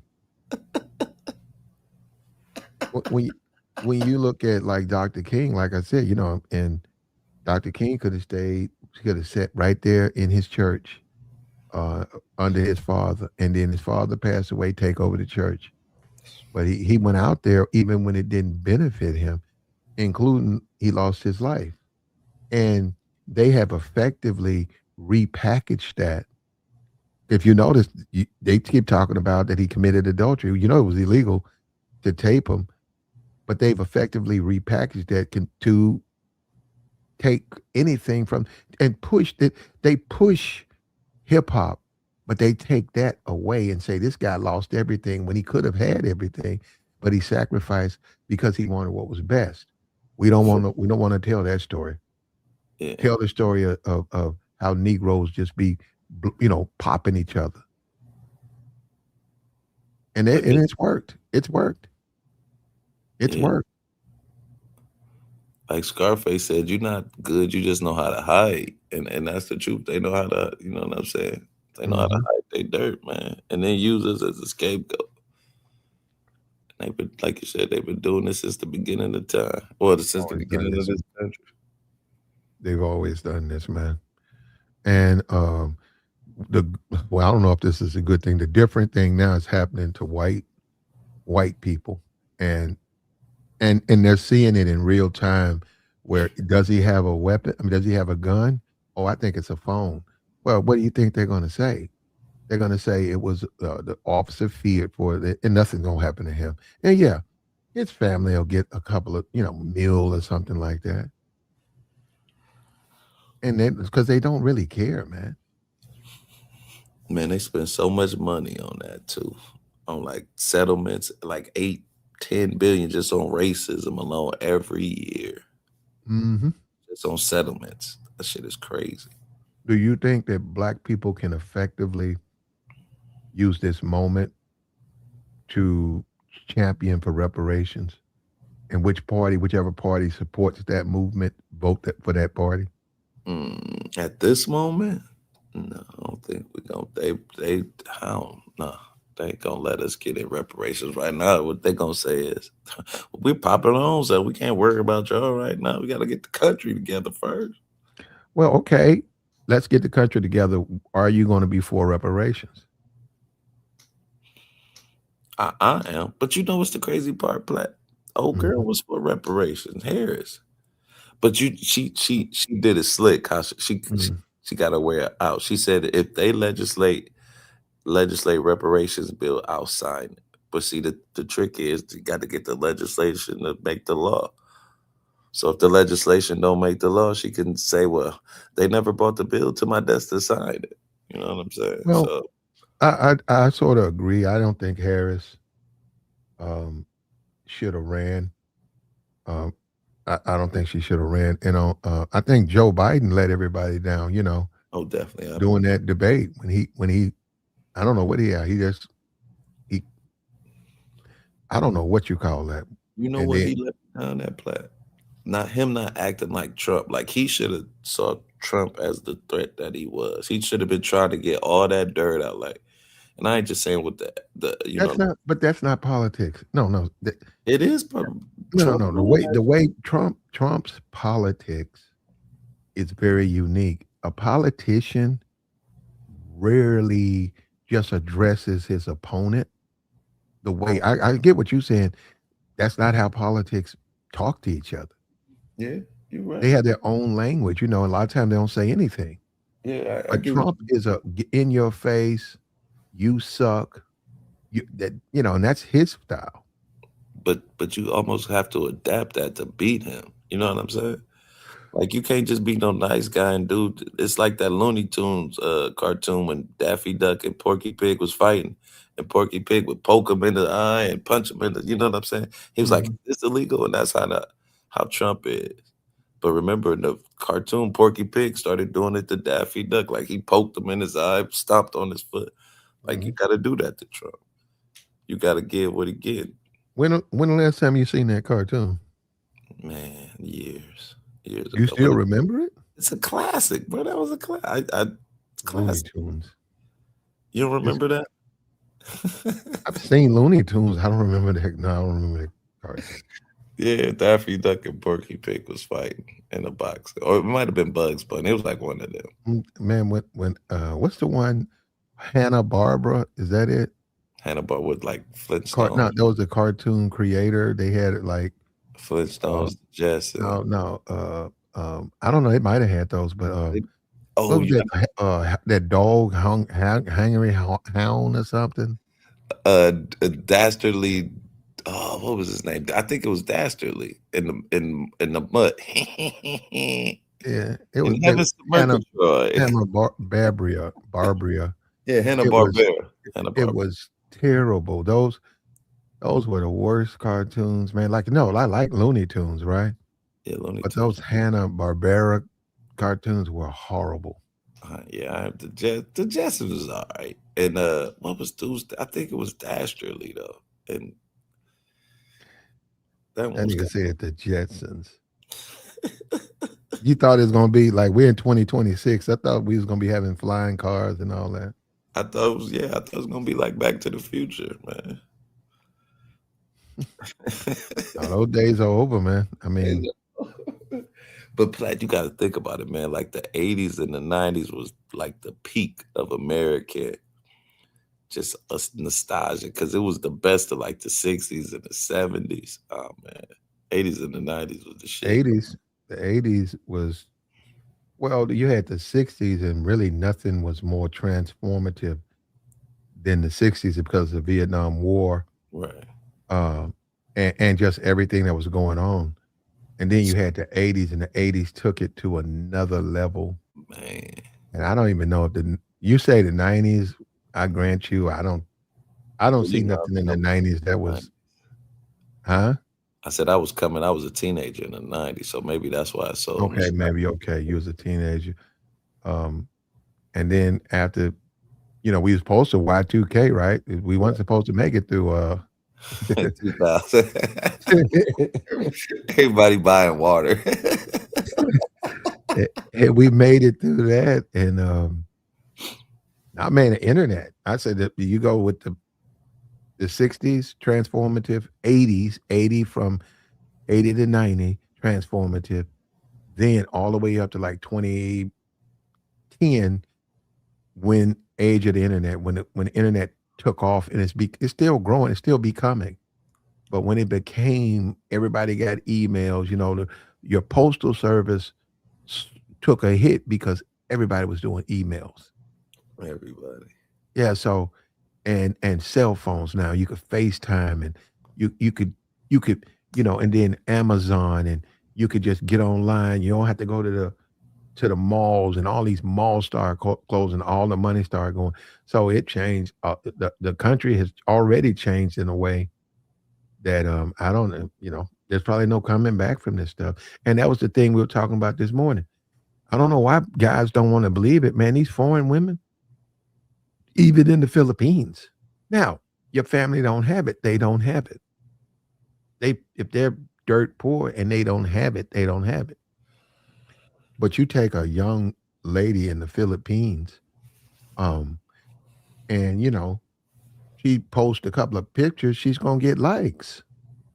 So she's gonna grow up the same way someone in Houston who posts a picture. So you saying the internet connected us all more? Like Yes, I agree with you. I agree with you. way, a whole lot. Cause think of when we was coming up, man, we might have met like 100 girls in our lifetime. Now you can see 100 girls every day and interact with them. So you absolutely Yeah. right. Well, you got yeah, 100 of them won't answer your DMs, huh? Yeah. I think, and that's another big problem with dudes. Like they can't accept rejection, man. Like move on, bro. Stop letting that woman telling you no to mess with your psyche. I think that's a lot of the problem, Platt. I don't know, man. I like there's a few. I don't know. This one particular girl. She's like, where's she at? Whoever she is, man. This woman is fine, bro. Whoever she is. See, that's another problem too. We got access to all these pretty women that we, you know what I'm saying, starting to get in our head that okay, this is a typical woman, not knowing that this is a made up facade. She only like this for Just 10 seconds of the picture. nah, she's just a working girl. Oh, She don't do. She could do that, but she don't do none of that like the OF and all that. She don't do that. It's a wild world, man. It's different. It's different. Let me tell you something too. All you guys are you better appreciate the time you have, man. You know the whole concept, and I'm serious. I'm serious, man. The whole concept of being deleted or like this man was he's no longer here. Let me tell you something, bro. They said you're not supposed to fear death. I don't know who said that. They lying like they lying, bro. I They mean, lying. Yo, you gonna fear that? No, let me tell you something, bro. You want to talk about waking you up? Hey, that will wake you up, bro. That death, that experience, you don't want to deal with that, man. And but even the hey, whole concept of you don't live forever, that shit runs. That scares the bejesus out of me. It can never, it can't stop for me, man. I'm having too much fun, man. I gotta do it. I gotta go, man. No, it can't be no end game on this, say man. not like this, not like this. Hold on, give me a few more minutes, man. But I dig what you're saying. But And see, you look at him. He unfortunately he got deleted, right? But guess what? Everything that happened to him, right? The last person he talked to, that was the last person on the phone. The last meal, that was his last meal. He got probably a closet full of clothes, and it's over. God, that is terrible. When you think about it, and yeah, it ain't no coming back from it. Ain't like he gone. He'll be back in 6 months. It's finished. It's he's flatlined. you know what? Man, fuck that. You know what's Fuck funny? that, man. When I was getting in my 30s, time started just moving plat. Like I went from like it seemed like 32 to 36 in no time. And I talking to my dad about I'm like, man, how do I slow time down? He said, you don't, you just enjoy the ride, son. And like that's what we just gotta Go vegan. appreciate every moment we got, man. Go vegan. I don't know about that. I don't know Go about in a little bit. yeah, you could but see you could go vegan like 4 days out the week. That's what I try to do. I try to stay away from fried food. I've been trying to move, man. I haven't really thought about moving into the hills, right? Mm. Uh, West Virginia. Oh man, let me tell you something, bro. You got decent credit. A lot of people, I don't know, this country is something else, but there's beautiful, and I'm not saying beautiful in the sense of they were built recently. There are some very nice properties and some beautiful landscapes in West Virginia, but I can't go. It just ain't no economy up there either, though, is it? What would you I don't do? know about that. I'm all right on that. But what I'm saying, I can't go. You know why? What? Oh, I hate to say this. I hate to say it. I like the wrong things too much, and I wouldn't be able to get up there. You might just have to take a I might couple of have to. wrong You know things what? with you, As man. much as I campaign, I say I'm not. Man, I might have to get married because I gotta go ahead and get out of there, man. I gotta get out. Did you buy what, Plat? Wait, what? I might have to, man, because Oh Lord. man, you ain't looked. Have you looked around? It is getting You bad out. got to get out of the city, man. Get out of the city, man. There's some nice things out there, man. It's a wonderful world. Your life, it would be so much better. You so you think people too set on the city? That might not be a bad idea. You need Like to I have that experience. You know, we don't live forever, right? So you need to go in. You know, one thing they used to do in the '60s, right? And they called them hippies and all of that stuff. One thing they used to do in the '60s is a lot of young people would hop trains.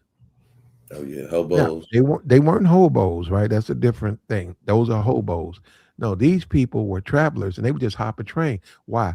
They wanted to see America. It wasn't an internet. It wasn't no internet.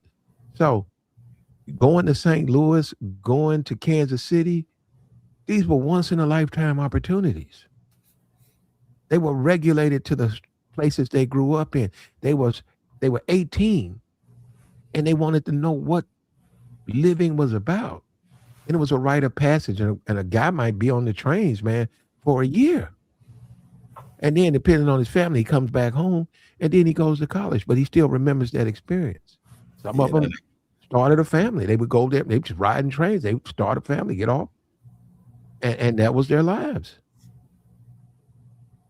yeah, that ain't happening nowadays, but you know, you ain't riding no trains nowadays, buddy. But what are those people called? They're not called wanderers. What is it? You ever rode a Nomads? train? You ever rode a train? Like across the country? No, like No, I've not been. cross country in your, Yeah, you my city, we got Atlanta, we got MARTA. So yeah, it's a no, no, sub. no, no, no, no, no. Like a You train, mean it stops. Amtrak? No, it stops on the tracks, and you hop in it, and it starts to ride, and you debate if you're gonna jump off. You don't want to go too far away. No. You ain't never done that? When I was growing up in Ohio, we didn't have train tracks like that. Well, I mean, we did, but nah, bro, nah. You been a kid? I was a kid. I did that a bunch of times. Hell no. And sometimes it would pick up speed, and it would take you way too far. No, And you had no choice but to jump off, man, because you like, man. You stopped. You couldn't see the things that show you where it's at, but you knew you just all you had to do was follow the track back. right.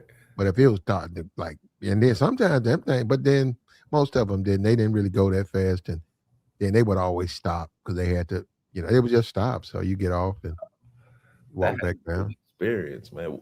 Can you remember the longest place you had to walk back from? Like, how long did it take to get you back to the city? Nah, man, I really didn't walk there. When I got a car when I was like, I got a car at 13. Oh, damn, Black. No, this guy sold me. He sold me $800. He sold me a Cadillac, and Cadillac at 13, Black. well, I paid for it, brother. I was working. No, what the damn? What was you doing at 13, Black? I was working. I had a job. I have a job after school and before school. I had to go. I would go and uh, do this work in the morning, and then after school, I had to work. And then dude liked me so much. It was a black dude, and he just liked me so much. He said, "You know what I'm gonna do for you?" I said, "What?" He said, "I ain't gonna pay you part time." He said, "I'm gonna pay you 40 hours a week, full time." And he said, "All I need you to do is be on call. So if I need something, you gotta come." He said, "Now if you don't come, if I call you, and you don't come, you're not gonna be able to, I can't do 40 hours." So I was getting 40 hours and I was in school. So yeah, I'd saved up enough money. I got me a car Damn. and tags and all of that. And the dude told me who sold me the car, he said, "Look, you buy my car, I promise you if anything happened, I'll take care of it. And if I don't take care of it, I can't." He said, "I'll tell you what shop to go to." And I said, "Okay." So I had me a car. So it Did was he, a piece of junk though, but it was, $800. but wait, so how did you? Who taught you how to drive at 13? You taught yourself? I had a job at Oh, 13. I got a car at 16. okay, Family taught me how to drive. okay. I'm thinking you got the car and you're driving around at I 6. wish, yeah, I wish I would. This woman on the video, the guy said him and his wife, his Filipino wife, would argue because he's trying to teach her how to drive, and she would get mad because he said, "Hey, you missed that light. Hey, stop at this sign." I wish I would have got mad. Man, I'd have got my ass thrown out the car. Yeah, that's what I'm thinking. Hey, you talking about the one stream you had the other day with the dude who? Man, I thought that was Deion Sanders. I kid you not, bro. Hmm? Hey, you had to. It was like a black dude, then it was a Filipino dude, and it was like an African and Mm, another lady. Was that that Deion? was Dion. That was Dion. Was Deion Sanders? Yeah. I'm like, Carucci. I'm like Deion done went to the passport, bro. Yeah, yeah. Is that what you call him? Carucci's I thought she was American. no, she's like 21 years younger, maybe more than that, like 24 years younger than Dion. Mm. And she don't know what she got herself into though. I mean, good for Dion, man. But this right here, man, how you think black people should play this? Uh, we should just keep highlighting it, man. Like, look how y'all treating yourselves, man. This is our opportunity to kind of point the finger at them and say, y'all used to say this about us, but look what y'all do. Also, the lies, man, because that's what they said when you talk about Trayvon and Mike Brown, and it was always they were at fault, and the black community was making it racial, and the officer was in the right. And we see right here, man, we see the tape. Some kind of way they're trying to change it and say that the officers are in the right. I don't know about that, man. Did you see Christy Noam's press conference last night? No, no. Yeah, she was saying like literally like dude who came up there to be hostile, but everything she said is refuted in the video. Like he fought with the officers and all that, but like if you look at the video, like no, this ain't the case. And then they was beating him up. They literally jumped dude and popped him, man. That's some cold work. Yeah, that's crazy. It's almost America that's not the country I grew up in. Now, as far as immigrants, right?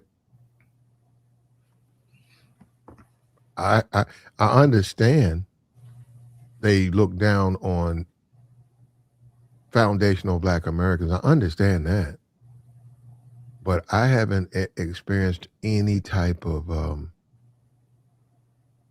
They've been. I mean, like eh, I don't really. I mean, they're just immigrants. We had a guy when I was growing up. It was a Chinese man. He was married. Man, that man had so many kids. I went to no. I'm talking about he smashed so many of those women, man. I went to school with one of his kids, man, and his kids, his wife would get mad. She didn't like his kids. She was real mean to his like. No, these were outside his man. He was married, but the him and the women was getting it in, and then that was like he was the only Chinese dude like in 15 miles, Mm. and Mr. Lee had so many. He put so many black mixed kids or blazons in the community. Man, this dude, he was a blazon, and he would go to school with me, and when we would go by the store to get candy, his wife would get mad at him. She wouldn't say anything to me. She would always try to tell him, "You leave, Damn. you go, you finished, go, bye, bye." I don't know. Now we were kids. We just thought she didn't like him. But as adults, I know why she didn't like him. That's crazy. Yeah.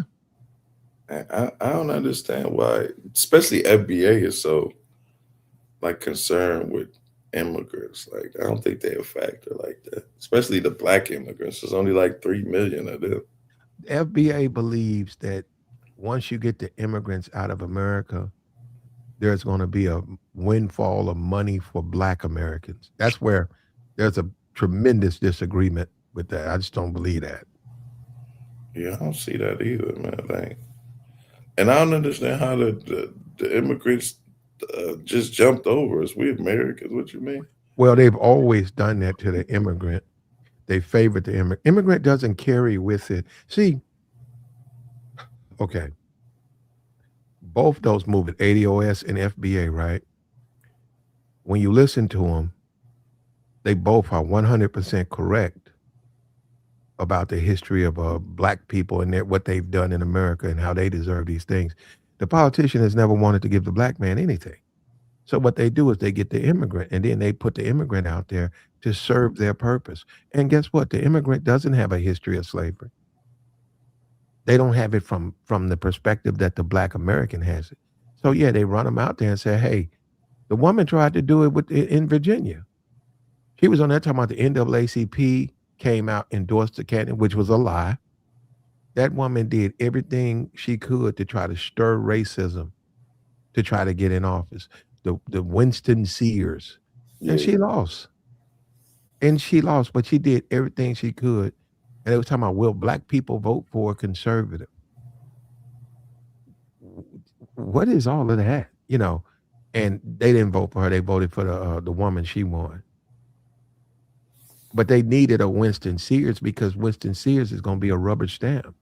And also, she's going to be against the black people. Everything black people do, she's anti-black. See, the whole thing, I'm black and I'm proud, to James Brown, that they always, black and I'm proud, black is beautiful. There was a movement for black people. They said we need to get out of slavery, but not just out of slavery. We need to love ourselves. We have been brainwashed. That's why we don't like ourselves. We don't like our noses. We don't like our lips. We don't like our hair. And we gotta stop that. So that the whole, I want the black doll. I mean, I want the white doll. They did the study because, see, people broke that stuff down and said, look, even with the Sesame Street and puppets, and they said we gotta have some black puppets on here. And when we know they took that to LGBT, that's a whole different thing. But what I'm saying is that's what they said, because they said these kids got to grow up where we're all equal and we're all good people. We can't just have the black white characters as the good characters. The whole Tarzan and the Indian, or not Tarzan. What's his name? The Long Ranger. Long Ranger. Well, the Indian was the what you call. He was the Tonto. Tonto was the Long Ranger. Yeah, Tonto. I don't now. Not okay. Tarzan would fight the Africans. If you look at Tarzan movies, they were always, the blacks were uneducated. They were stupid. They were violent. And Tarzan was this independent white dude, and he was living in the trees. I wonder who wrote that. Who put that together? Some white dude from England. I can't remember his name. What the hell? Why did he? What the hell? A white man swinging through vines and trees, going against tribes of Africans. It's that white savior complex. and see, you're fed that, right? And that's brainwashing. A lot of the New York dudes said they looked at certain things when they were growing up. And I said, man, that stuff didn't come out to my neighborhood. I said they were very, very particular about what they showed. They do that now. They do that now. What the movie, and not to say it was a good movie, the movie was Tougher Than Leather. Ooh, Run DMC. Oh, man. Tougher Than Leather was banned in South Africa. Was it? It was banned because it showed Jay. I think it was Jay. Jay beat a white dude's ass with a pack of nickels, and then opened up the nickels and sprinkled them all on top of the dude. And they didn't like that. They didn't like that, the way they was beating up white guys. Man. And that's how this stuff is real, man. I ain't seen Tougher Than Leather in years, bro. Wow. Well, you ain't missed nothing. I don't want to see that. I'm just seeing it, but I knew when it got banned. I knew why. I was like, wow. That's correct. You had Clint Eastwood running around talking about "Make My Day." That wasn't banned. Or them John Wayne movies, man. Yep, John Wayne was. Yep, John Wayne actually will. Actually, John Wayne, and they said the interview he did in Playboy, where he was pro-white supremacy. I never read the interview, but John Wayne, man, I don't have no problem with John Wayne, man. I think he was an excellent actor. He was terrible, man. How? He was a racist.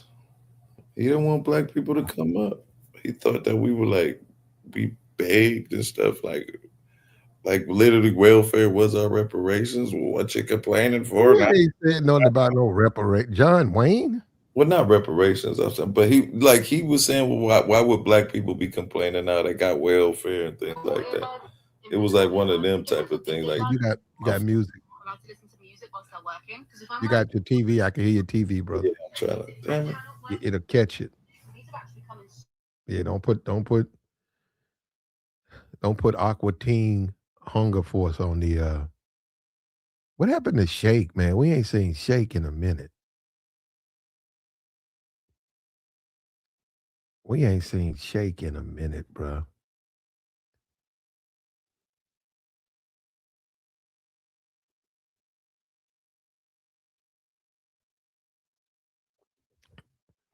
MTV, they done shut down. They changed everything, man. When MTV, I remember the cable, right? Because everybody didn't have cable. This one dude had cable, and we went over there and watched his cable, and it was cool, man. It was something to see, man. It had the Ramones. It had all that English invasion. It was and you think about now, you look at this, well, we got ICE agents deleting citizens in the street, and then you go back to something as like a MTV 1985, 83, how much of a country we were just so more peaceful. And that was absurd. Agent doing something like that that's happening in front of us. Yeah, they don't care about us no more. No? I remember when this white dude, I guess he was on that stuff, right? Somebody had put that stuff in his nose, and he knocked on the door, and he said, "I checked my records. You're receiving cable, but you're not paying for it," he was right. And he said, "But I'll tell you what I can do for you, sir." He said, "I'll go down there and hook you up so that it's nice and clean." He said, "Well, let me tell you, when they come to check, they won't know." He said, "And I'll give you," they had a box or something. And he said, "You can have like most of the channels and stuff." I said, "Hell yeah." And then when they did their sweep, they came back there. I looked back there, they was back there on the box. And I said, they finna get me. Sure enough, they left, man. My shit was wide clean. I think he was trying to go back to Chicago or something. It was older white dude. He knocked on he went around that whole neighborhood, man. Gave everybody cable. And when you pay him $50 or something like that, you pay him 50, 3,500. I think if you get the box, that's 100. And that was that one time. And then you had all your cable was hooked up.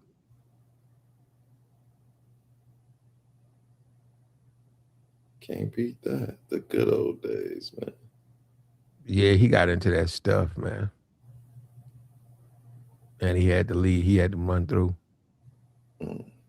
But the thing has changed now. Now we on Google. We go from 1980 cable just coming in the neighborhoods. 1982 BT Donnie Simpson. Donnie Simpson was cool. You know, they just had him on the Breakfast Club. Yeah. He's still doing the radio show in DC. He is? Yeah, he still do a radio show. Oh, okay. Donnie Simpson was cool, man. But that's how it goes, man.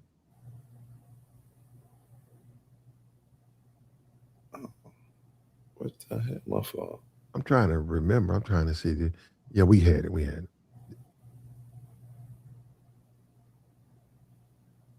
Yeah, we got. Yeah, the good old days over with, though, man. It's a new world. You think we're gonna survive it though, as Black people? Well, no, we're not going to survive it if they reverse things and take if the Supreme Court says just like they got rid of abortion, if they start overturning these cases, it's not going to end well for Black people. And yeah, you're right. And I get it, the replacement thing, and they're saying, so but let's get these immigrants out of here because we don't want these numbers. We want whites to be the majority. But then again, they're saying that you have to also, it's like you don't educate a slave.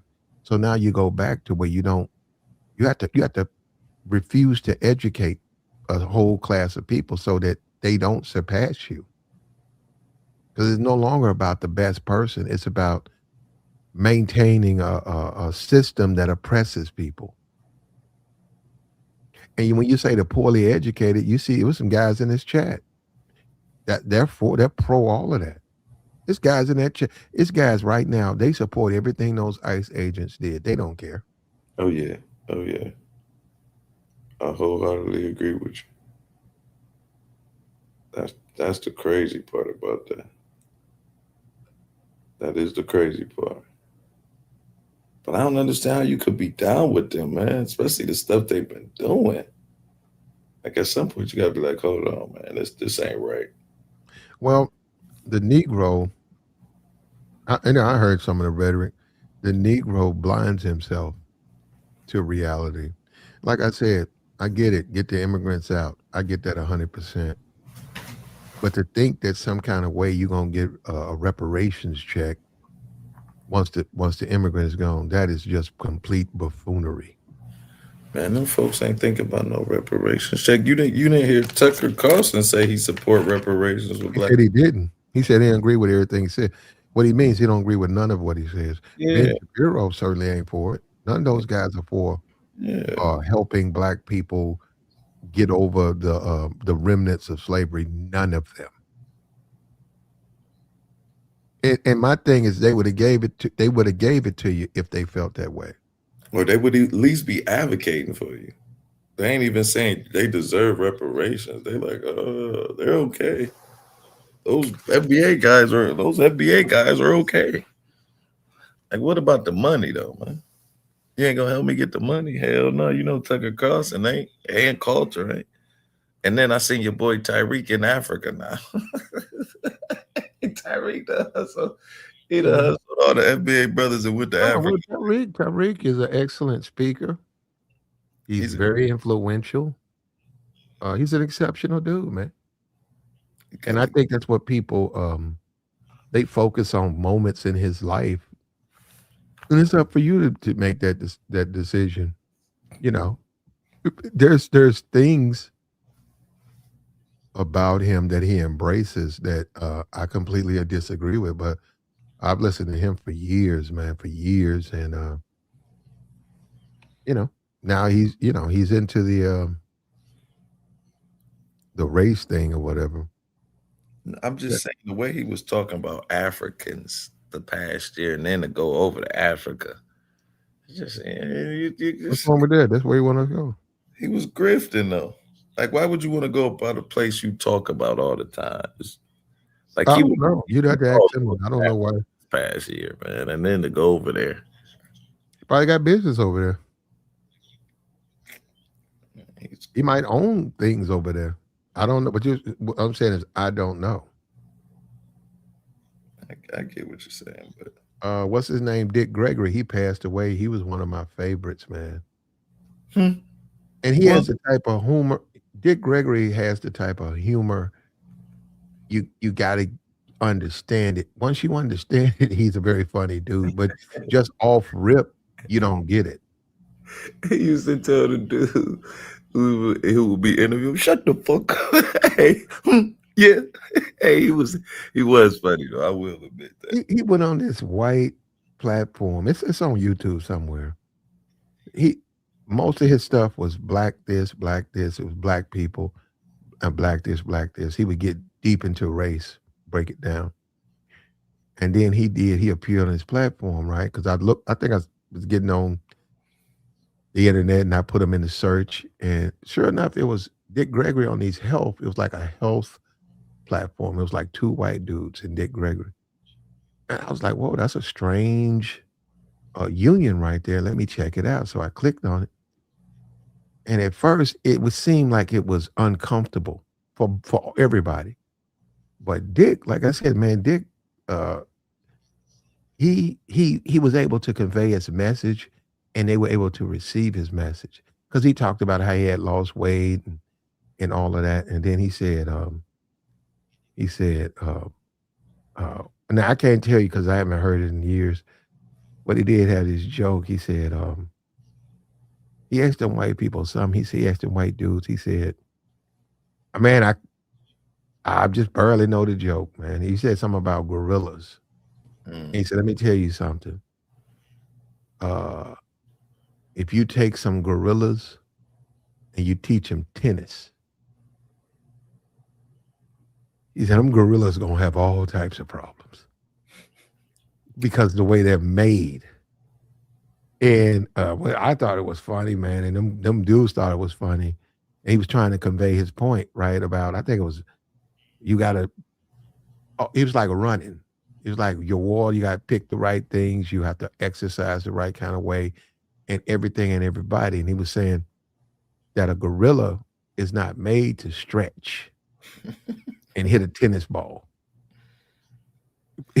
But if you do them like that, they'll Other be messed. time too, like supplements, I kind of remember what you talked Yeah, about. he had the Bahamian, Something like that, right? yeah, back in the day, he had the Bahamian diet or something like that. Yeah, that's what it was. The Bohemian. Yeah, yeah.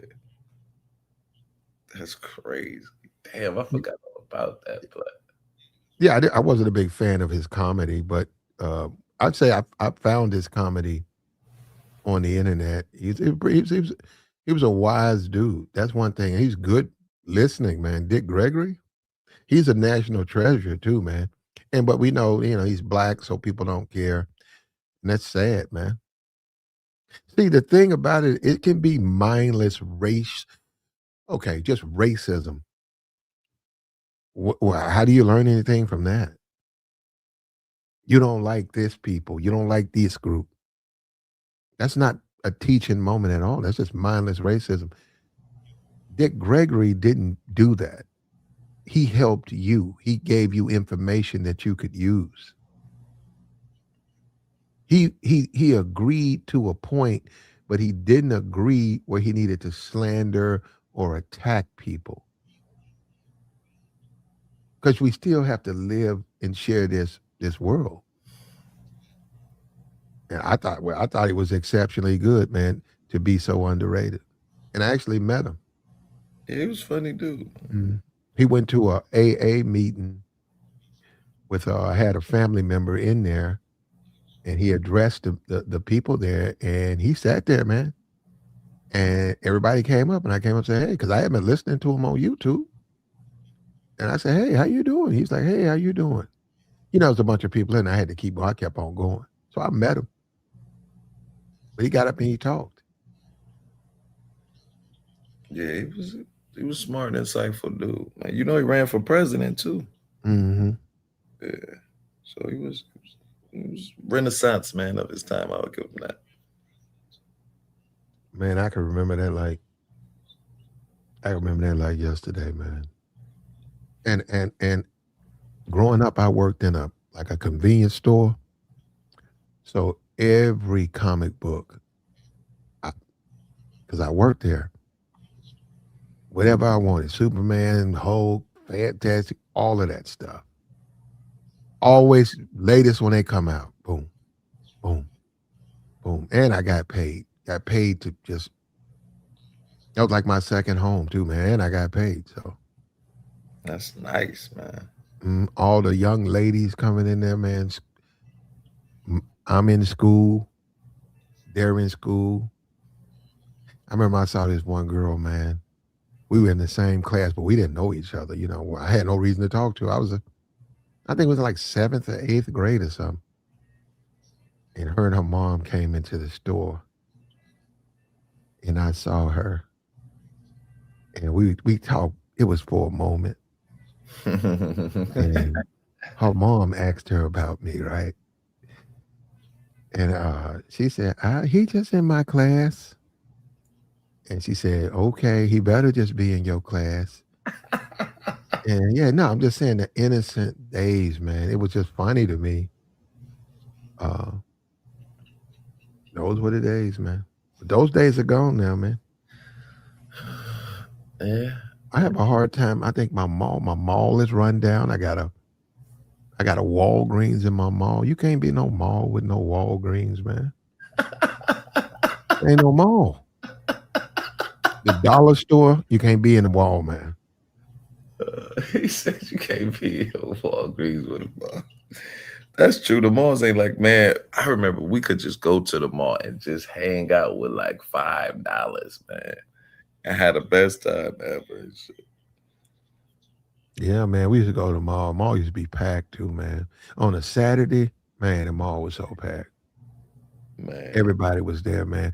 And then the movies, packed. You couldn't get in. They sold out.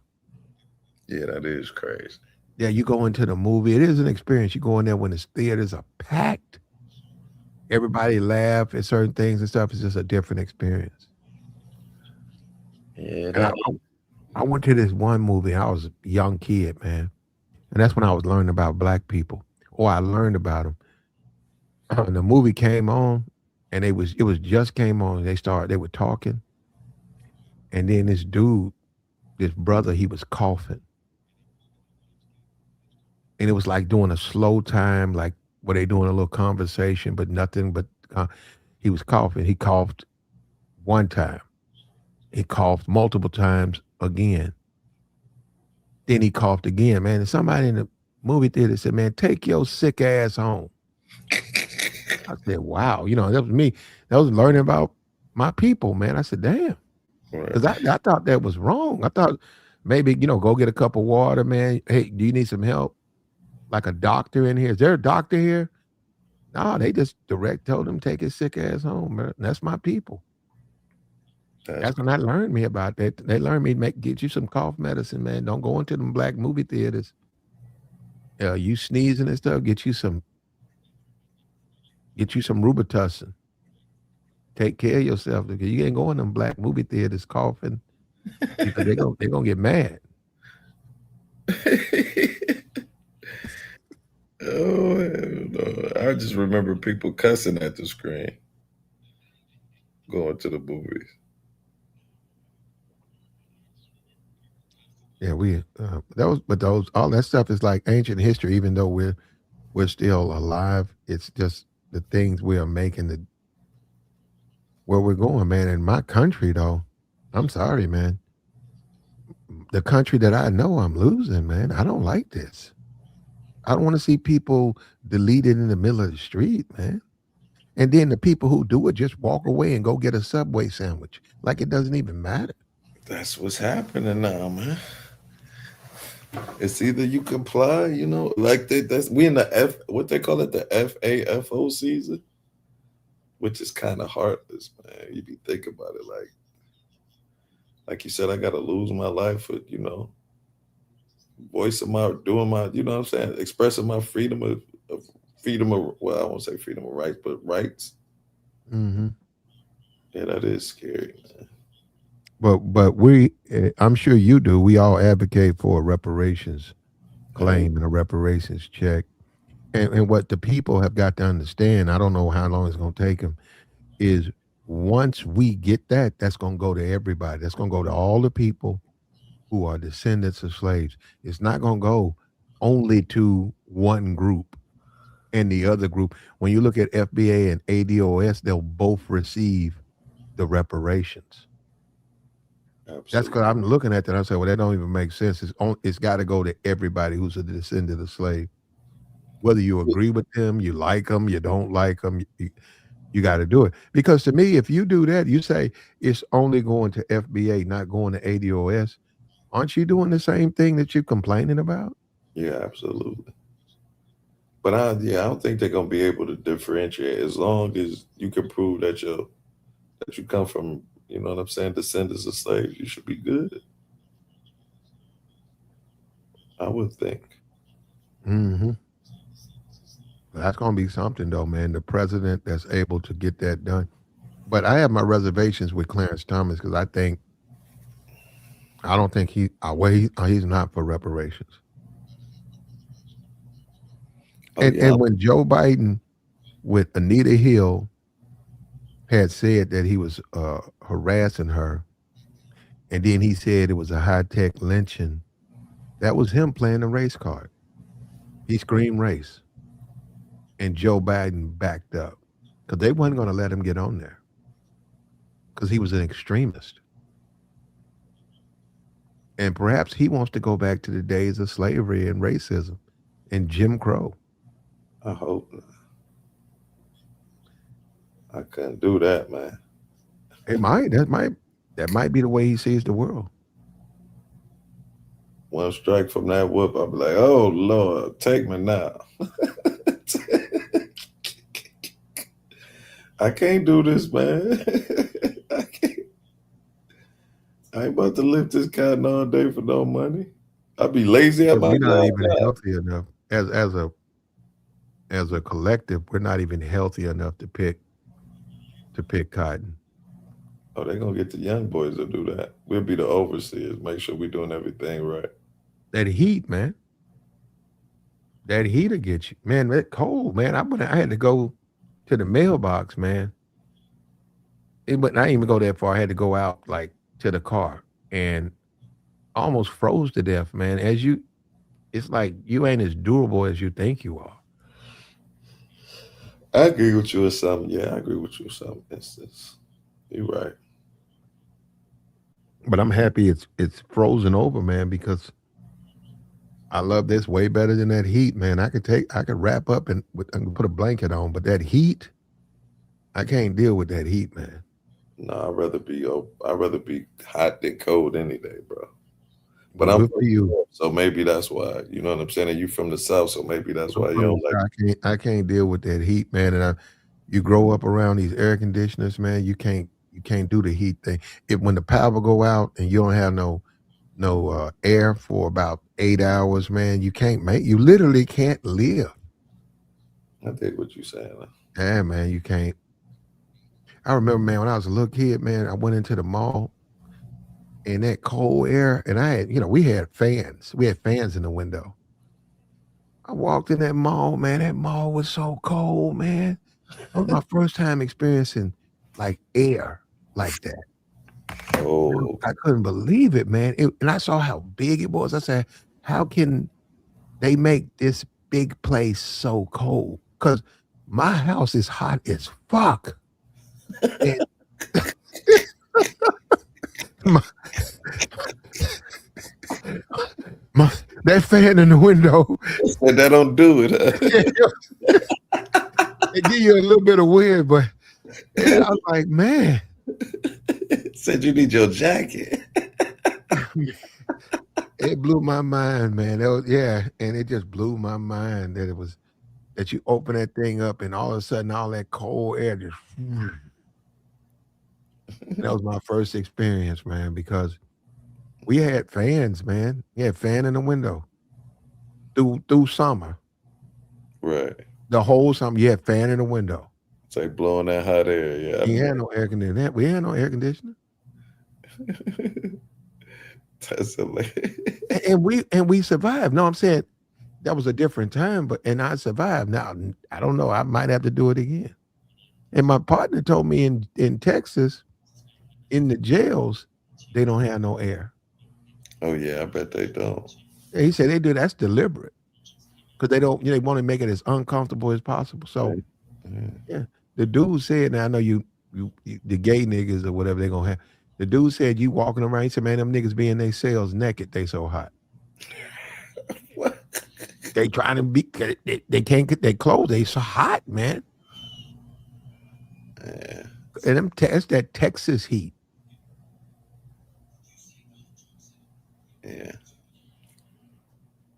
It's gotta But be. no, it ain't. It's elections have consequences, man, and Trump is doing what he does.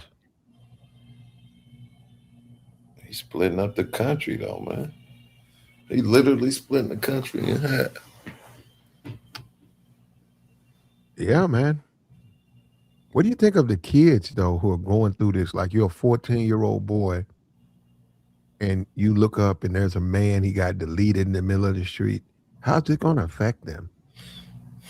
They're gonna become rigid, man. They gonna I don't know. It depends on what side they on too, though, man. If they MAGA, it's like I said, they be like, "See, son," but it almost makes both parties complicit to it, like because you telling people don't protest, because if you protest, this was gonna happen to you. So people like, we don't want that to happen to you in a sense. You know what I mean? So it kind of sways people from bucking up against the system. You're almost in a complied state.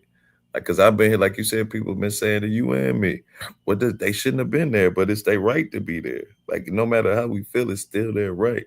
And I think what our problem is, we not comfortable being uncomfortable. You know what I'm saying? Because that's what freedom of speech is, freedom of religion. You got to be comfortable with things you don't like. Because it's Mhm. easy to be cool with things you do like, but like if you know what I'm saying, the racist, like even though we might not find it right, we still gotta accept that they're allowed to have a voice. Because if they take that racist voice, they can take our voices.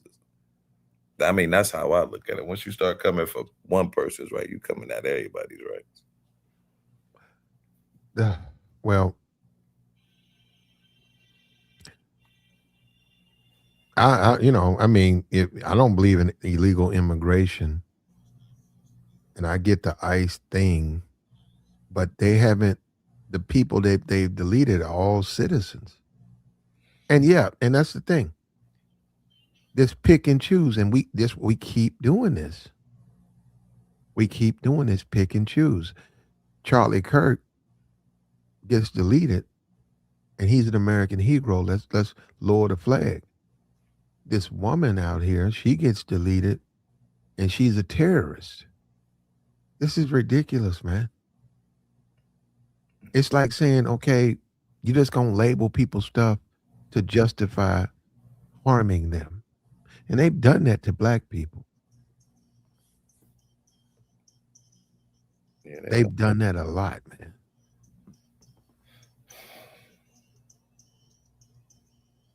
they're gonna keep doing like that. I mean, especially like if people don't buck up against the system, it's just because think about it, Platt. They just popped the old girl. What? Not even a month ago. Now they popping another one. Like, What's going to happen is that it's going to happen again because they're going to encounter more people. yeah, And scary. you don't want to live in a world where you can't express yourself. That's the whole thing about America is to be free. Exactly. It's not about free to do what I tell you to do and shut up. That's not freedom. That's not freedom. Freedom is exactly that guy going down there to protest. Freedom is to say, I want to be Islamic without anybody stopping you. But then they said, well, you're free to do what? Listen to what I tell you to do. Or you want to listen, then you can't be free. That's not freedom.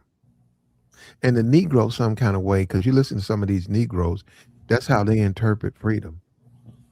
You listen to what them white folks tell you to do, and you shut your fucking mouth. That's crazy though, ain't it, Platt? Like you think he gonna tell you the right thing to do? Come on, man. He done had his foot on our neck for the last 100 years, man. Shit is crazy. I went to I get all the oppression stuff, but I went to all black. Man, my entire like schools was all black, all black.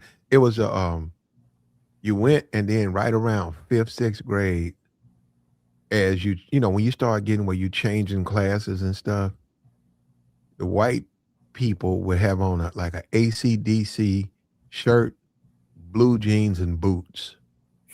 And and and, w- and we're black people, right? Come on, you guys know exactly what I'm talking about. We made it a point. We didn't have a whole lot, but we would at least change our clothes five. We could okay 4 times. Maybe you didn't have 5 shirts, right? So you had to wear the same shirt. Say you wore the shirt you wore Monday, you wore it Friday. So you was able to squeeze in Couple. 5 outfits, right, without being meddled and attacked by by your counterparts, right?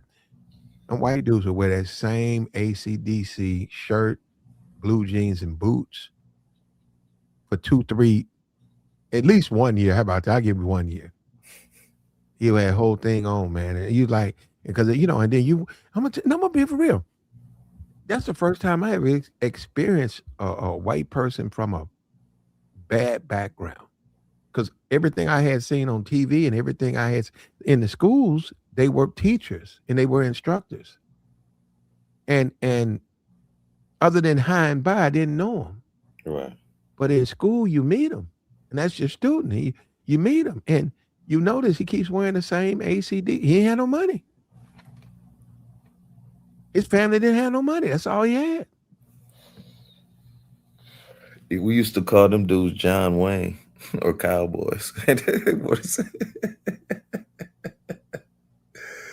Hell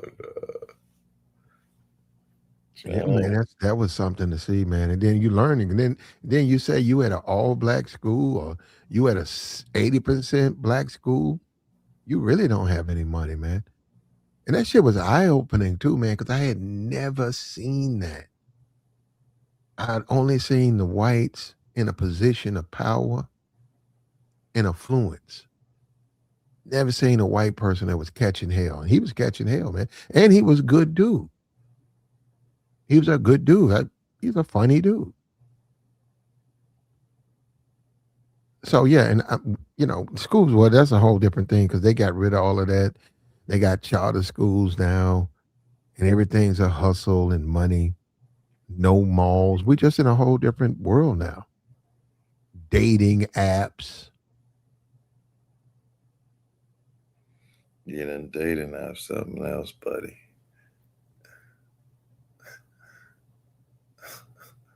And the foreigners, the video I played this morning, when you look at the foreign women, man, they know the game. They know the game better than they so-called husbands.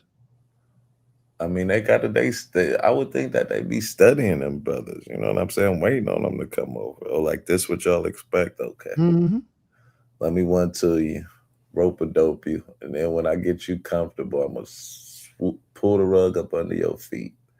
The way they do them now is the man provide, protect, bend over backwards to make them happy. They're half his age. They even carry his children. But they turn around if he does something they don't like, they turn around and say, I'm going back to the Philippines. I'm going back to Korea. I'm going back to my country. They and maybe some of the women who's been married told him how to do that. And all of a sudden, man, he's got to do what she says to do. So he been handpicked, as my aunt would say.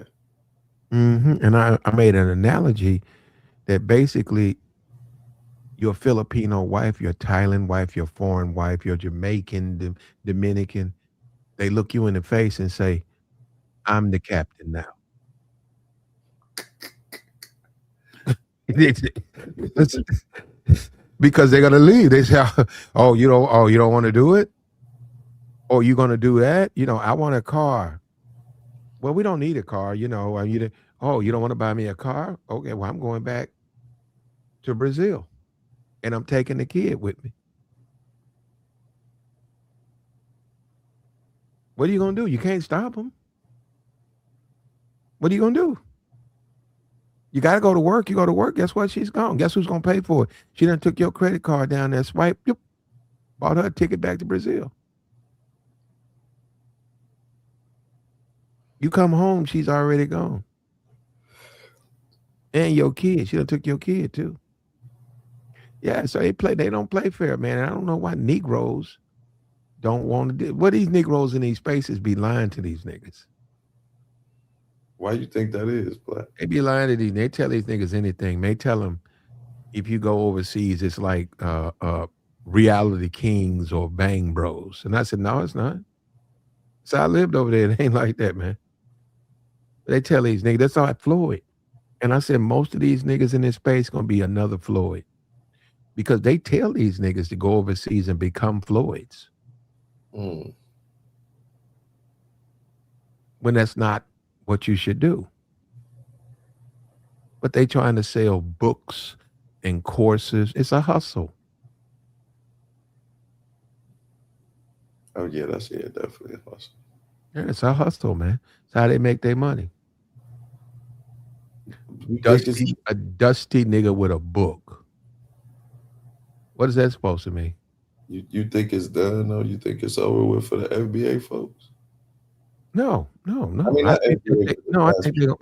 I the think passport bros. huh? I meant passport bros. Cause ain't they been Oh, coming down on them ever since dude got the label, I do think that the whole label passport bro, I think that's over. But Um, you said the FBA. Now, I meant to say passport bros. I'm Oh, sorry. my fault. Because I'm gonna say you were saying it's over for FBA. It's not, but they're gonna have a central figure. Mm, They're gonna have to deal with that, and they need to reach out to ADOS. I get it. They don't like each other, but they need to have some type of person. They don't have to be Yvette or Tariq. They need to have somebody to represent their positions because that's the only way this country works.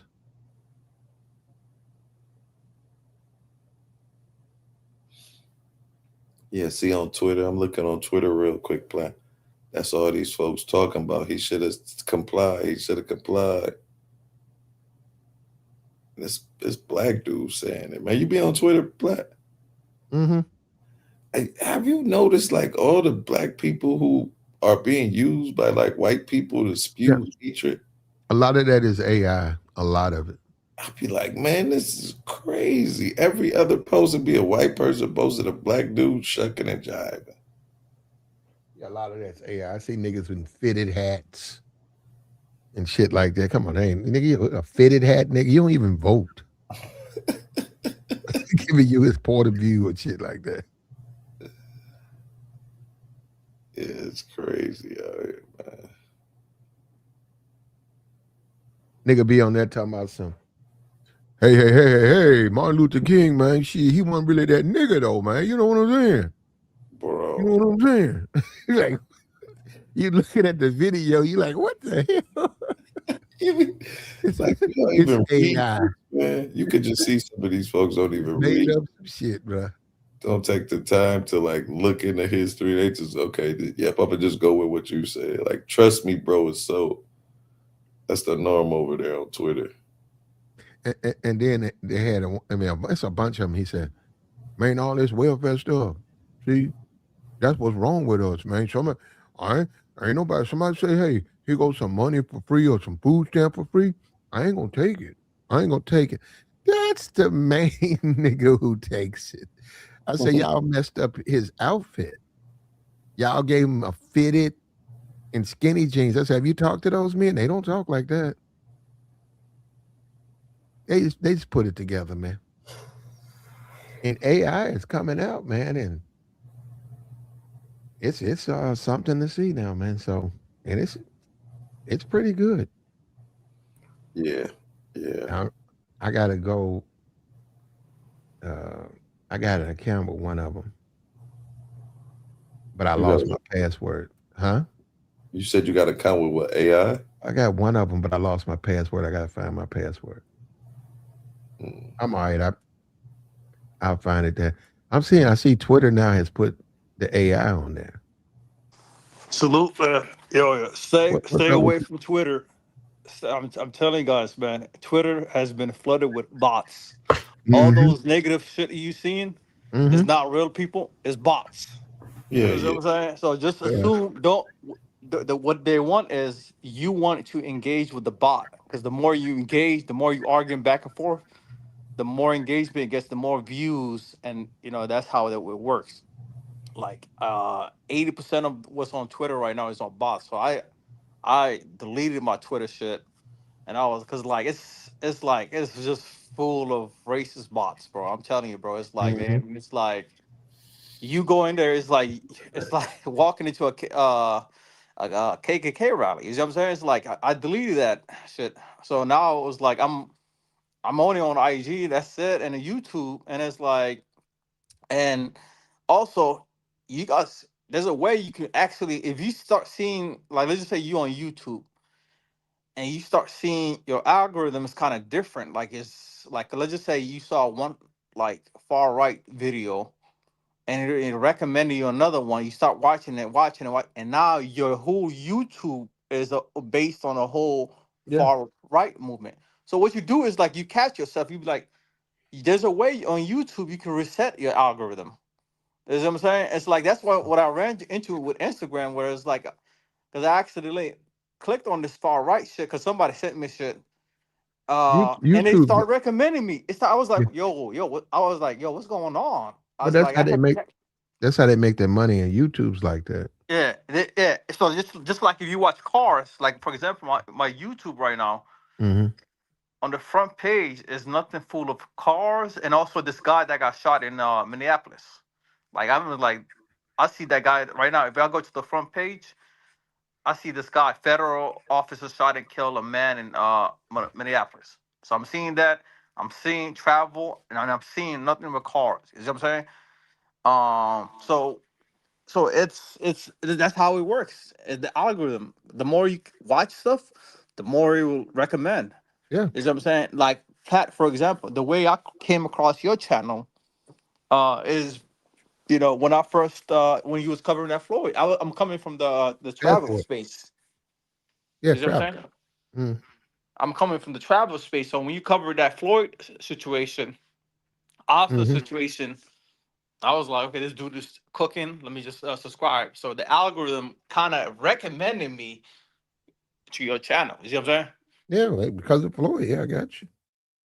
Travel side. And also if you go to like Razor Ray's channel, it's gonna recommend you to Passport Bro material. If you go to Austin's channel, if you go there and watch 2 videos, it'll throw you in the algorithm of the Passport Bros. Because a lot of it is what you listen to, and I listen to stuff, and it throws me in there all the time. I know what they're going to show me.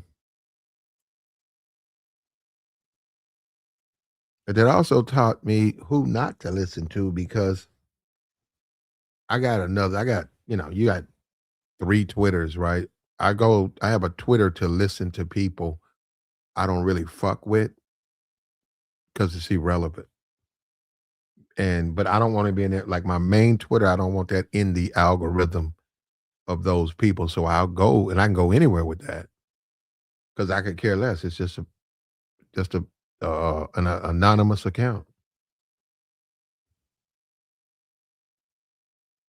What do you think about reparations, Buck?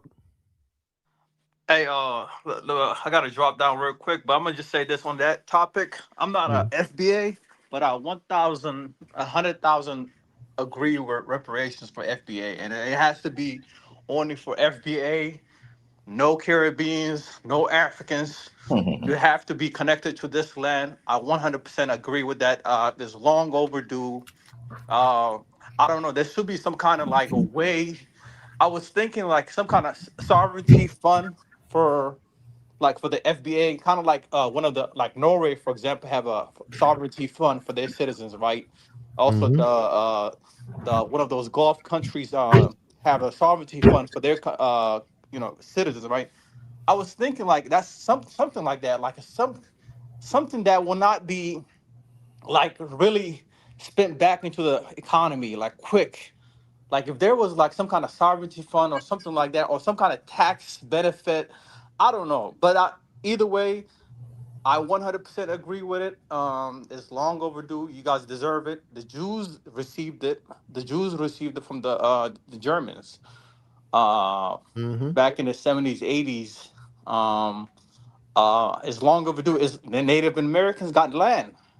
Native Americans got land from mhm, the U.S. government. So I mhm, think it's long overdue. And all these affirmative action and DEI only benefited, what I'm saying, other groups. You know what I'm saying? mhm. It's like it literally didn't benefit FBA. So I believe 100%, 1,000% agree with it. Long overdue. You guys should keep bringing it up.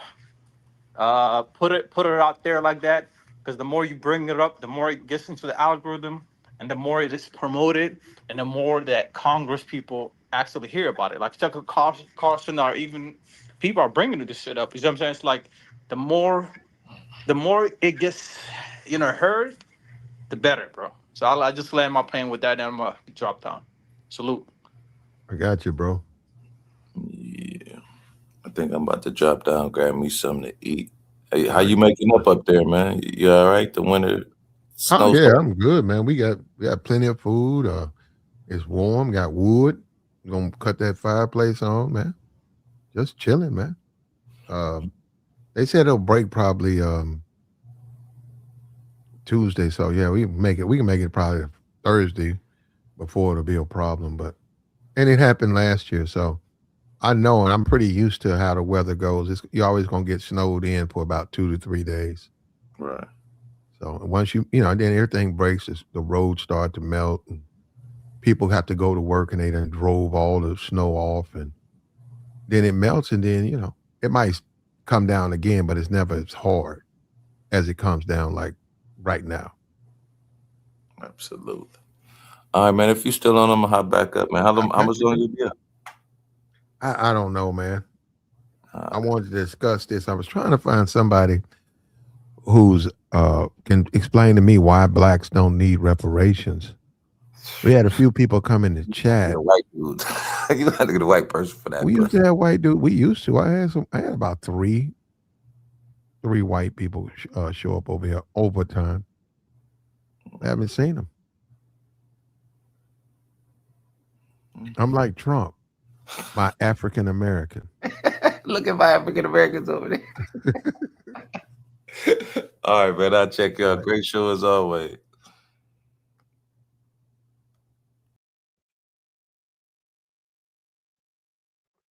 Like the stream, brother.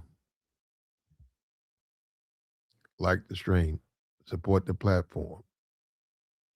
We trying to figure this thing out, man. You tell me. Are you happy with what's going on in Minnesota? Another man has lost his life. Another guy.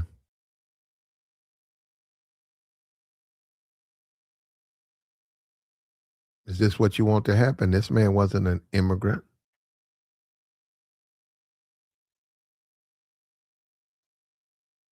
But who cares, right? And the problem is, as a society, it's going to be hard to ask people to go to war if you don't care what happens to them. If they're exposable because they disagree with you politically. If that's the country we live in, we don't have a country anymore. Just like our media, we really don't have a media anymore.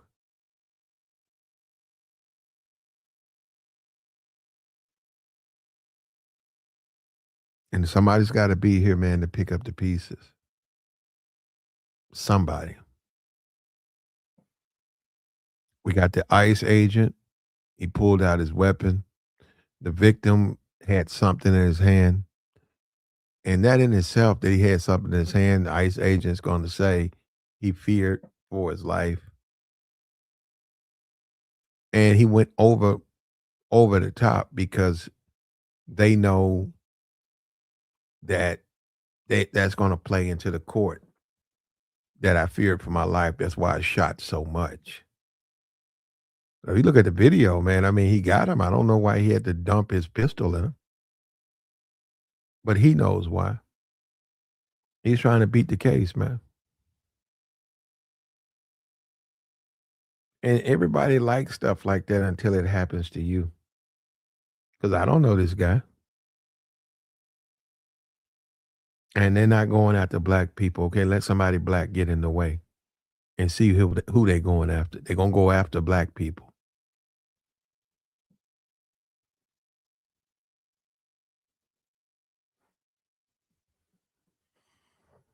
And when you violate people's rights, man, this is what you get.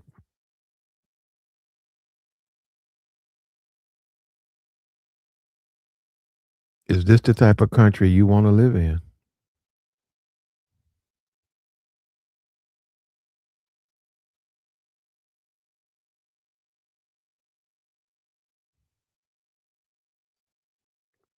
He said most guys who get foreign women don't have that story.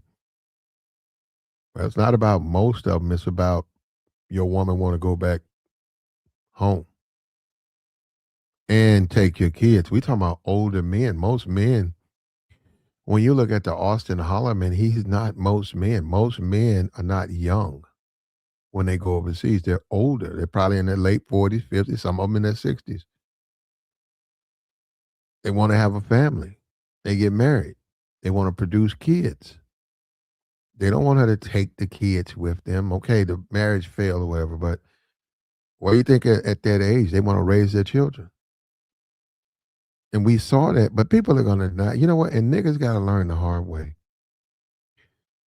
Niggas got to learn the hard way. And that's basically what this is. They got to learn the hard way. They don't want to learn the easy way.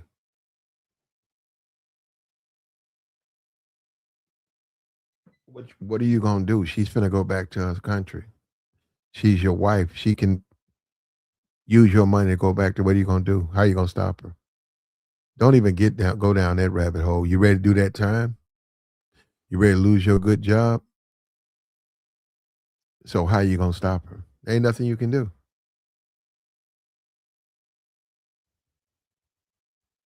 And the more you lose your power, you wind up realizing you dating an American woman. It started out like that was a foreign woman until. Like the stream, man. We got the join link posted, man. We'll take your thoughts.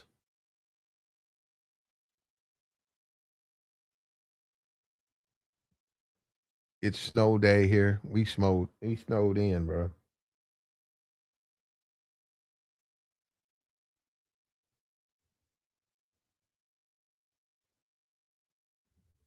I'm gonna try to let that sun knock that snow off my car. I'm gonna try to, because I don't want to do it myself.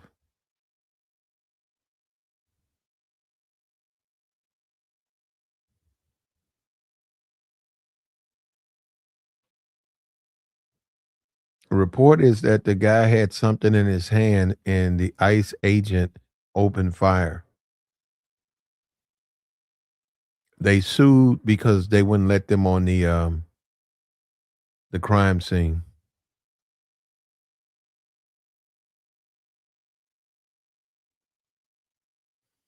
Trump cites armed suspect and lack of police support following Border Patrol. Yeah, the shaming tactic. They're going to demand that you're supposed to be more concerned about the ICE agent, not the guy who's passed away.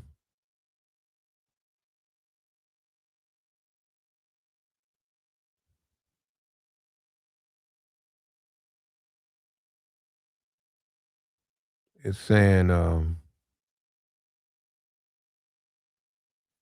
this is Trump's political nightmare.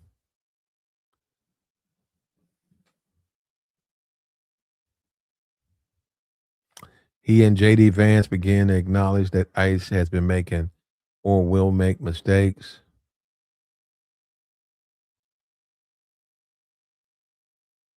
The issue may be getting ahead of them. According to polls,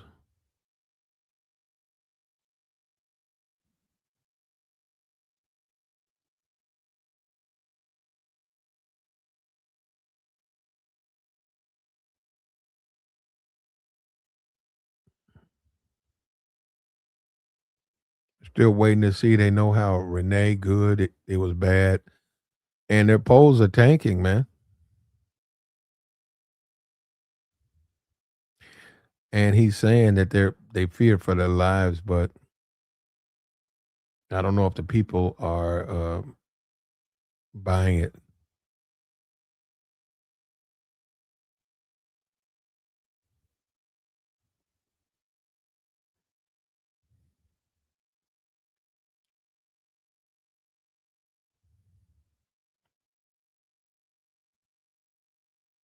Like the stream, bro.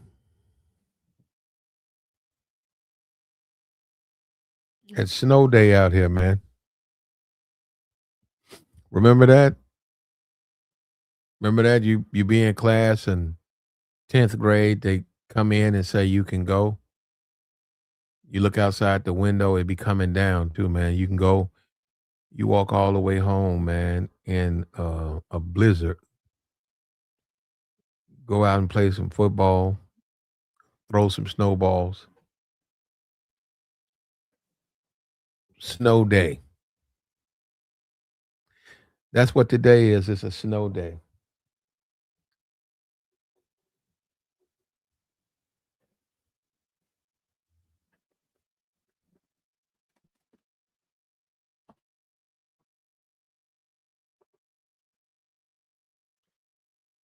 It's a snow day. It's cool over here though. We good over here. We got some more stuff about Antone and Corey. It's just not complete yet.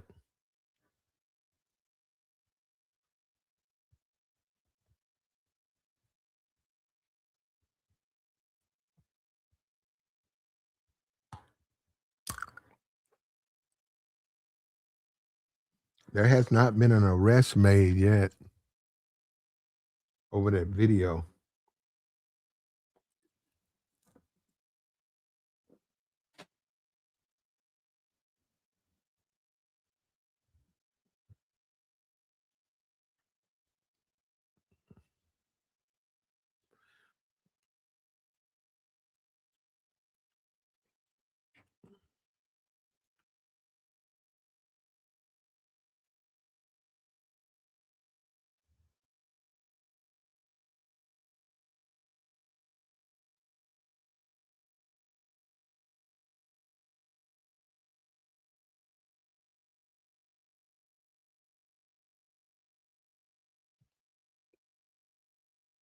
The New York Post, TMZ, Hot 97. So within the black collective, the fight video is gonna be terrible for Corey.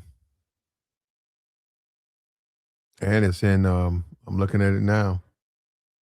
Will Daniels, Anton, Sue Holcomb.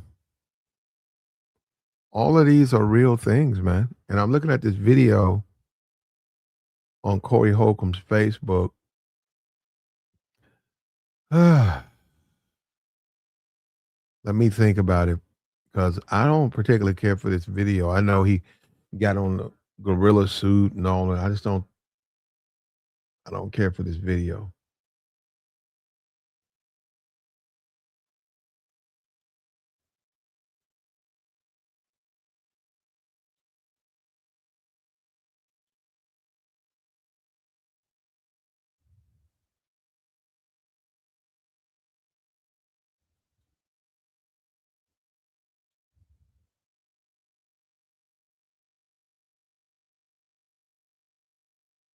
I don't care for that video, man, because in that video, well, I'll tell you what it is later. I'll tell you. Like the stream, man. It's snow on the ground, man. You got to go to work. What's up?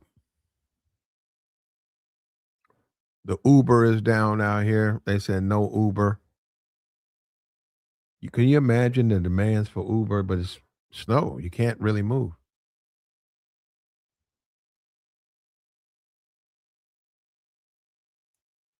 Yeah, man, you stranded.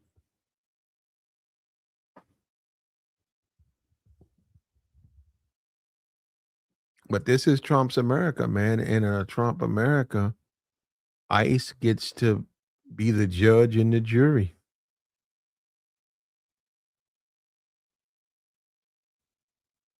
ICE gets to do that.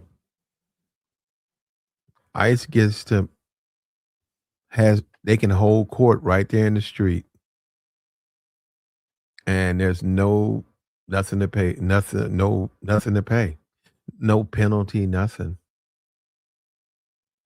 They get away with that, and that's the way it's set up. And the whole reparations thing, where is it? I'm waiting on it because it would come to me first. Where's the reparations?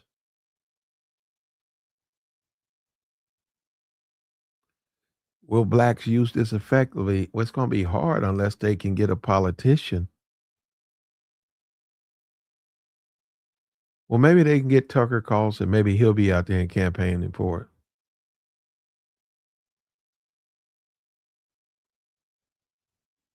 It's one thing to have it, it's another thing not to have it.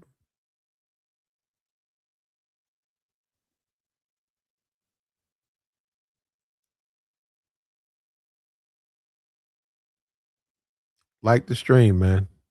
Where my chat at, man?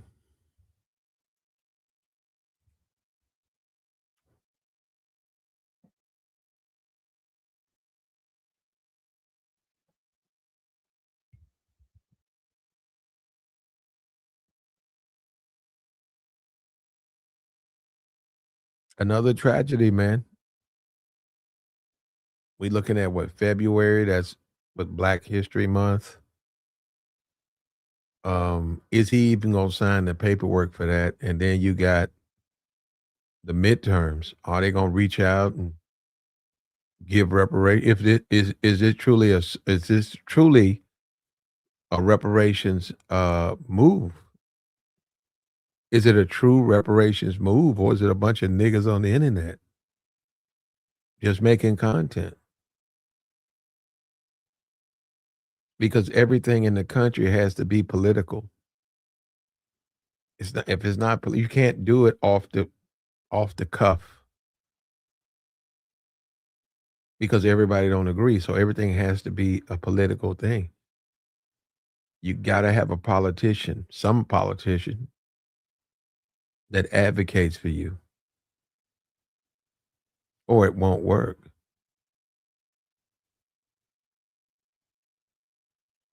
Now, Jasmine Crockett says she's pro reparations. She's a Democrat, she's a liberal, but she says she's for it.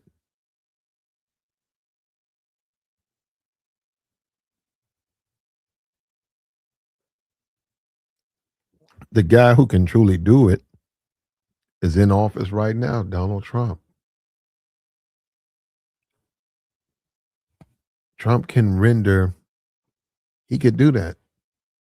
He also can lie and say he supports it and never deliver. And I think some niggas, they want to be lied to. Just a lot of these dudes are like women. They don't want to know the truth. They want to be lied to. And I think, and once Trump picks that up, he'll say, "Hey, I need the votes. If I don't get these votes, I'll be impeached."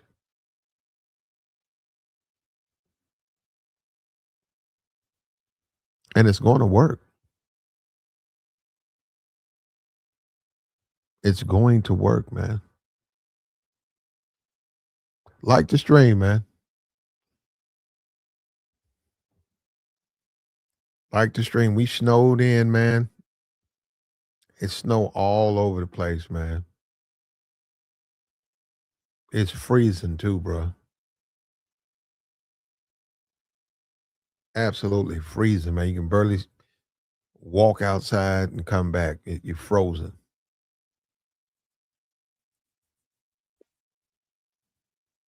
This only happens a few times a year for me. This only happens a few days out of a year for me. A few days. And then it goes away. And I enjoy it, man. We're having a wonderful time with it today. And it's probably gonna go to Tuesday. And I know come June, I'm gonna be missing. Yeah, I'm gonna take my time with this, man. Let me get my phone. I'm gonna record some video because I know come June, July, when it's hot out, I'm gonna be missing these days, man.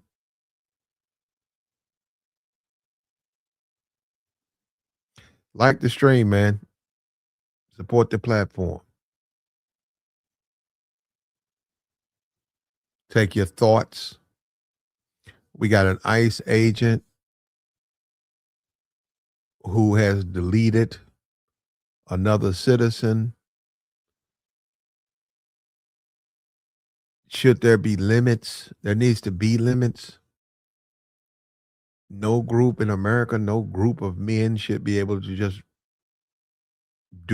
go everywhere they want, be the judge, be the jury, render justice, and not even be held accountable.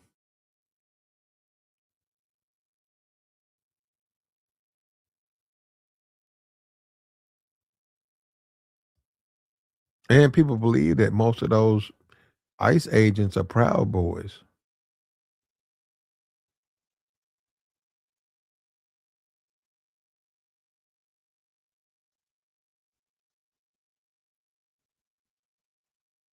And we keep seeing this, man, over and over again.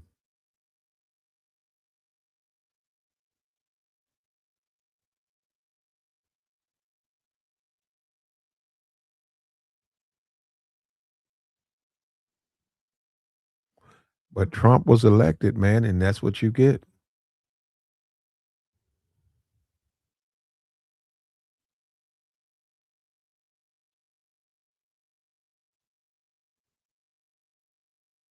And I saw a guy wrote a meme. He put, "This is what I voted for."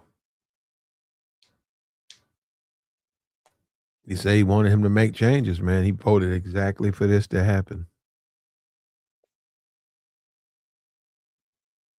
He said he wanted him to effectively, render the harm or whatever. He wanted him to do that. And it seems like that's what he's doing. What's up with you, Resurrect? Hey, what's going on, Platt? What's up? Hey, oh boy, he come up there with a loaded 9 millimeter. He had it out, he had it in his hand. Oh well, he had it on him. Well, he had a right to carry. Yeah, I get it, but No. He went out to the street, from what I'm told. I haven't seen the whole that part of. I see the fight. I don't see the one what happened before. Said right, that they pushed a lady down, and right, I saw it. he went to help the lady up, and that's when they attacked him. Yeah, I saw the video. But he was actually, you know what I'm saying? Like when you go into, we already know what the atmosphere is out there. You're going to either be dealing with ICE or you're going to be dealing with the local police. It's already a contentious atmosphere. Um, and having a right to carry or not, having your CCW or not. Why would you take a loaded pistol with you when you know that you might have a confrontation with a federal agent or a police officer? Well, he's a free American citizen, and it That's is true. his right to have a conceal and carry. He's got all the paperwork done, Yeah. and he has a right to defend himself, even against them. But yeah. But when again, Platt, if an officer tells you to move, to leave, to go, or Hmm. whatever, or an officer says you are being detained, what can you do then but follow their orders? Okay, what? That's what they did. I'm just saying, I don't know. I seen the video. I don't know what words were being said, but I seen the video um, up until the time where you heard the shots being rang out. But that's what I'm saying. Like, you can't. I'm just using common sense. I'm not going to go, even though I have that same right. I'm not going to a supposed peaceful protest with my loaded weapon on me, knowing that I might have to have a conflict or an interaction with a police officer or a ICE agent. Yeah, but It wouldn't be smart. well, no, it's okay if you're defending yourself. Yeah, So I'm but saying you're right. No, you pull it out. You're right, and you're the aggressor. You pull it out and you walk toward their cars, or you walk to them yelling. You're right. That would be wrong. But hmm if you have it on your person and hmm one of them violates you, you have a right to defend yourself. yeah, but you see how that. Well, I'm gonna tell you this, man. Like this is my opinion on the whole subject.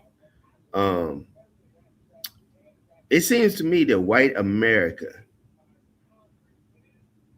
people that like Trump, which is the majority of white Americans, because they're the ones that put him in office, they do not take kindly to their own or their own fellow white people defending brown people.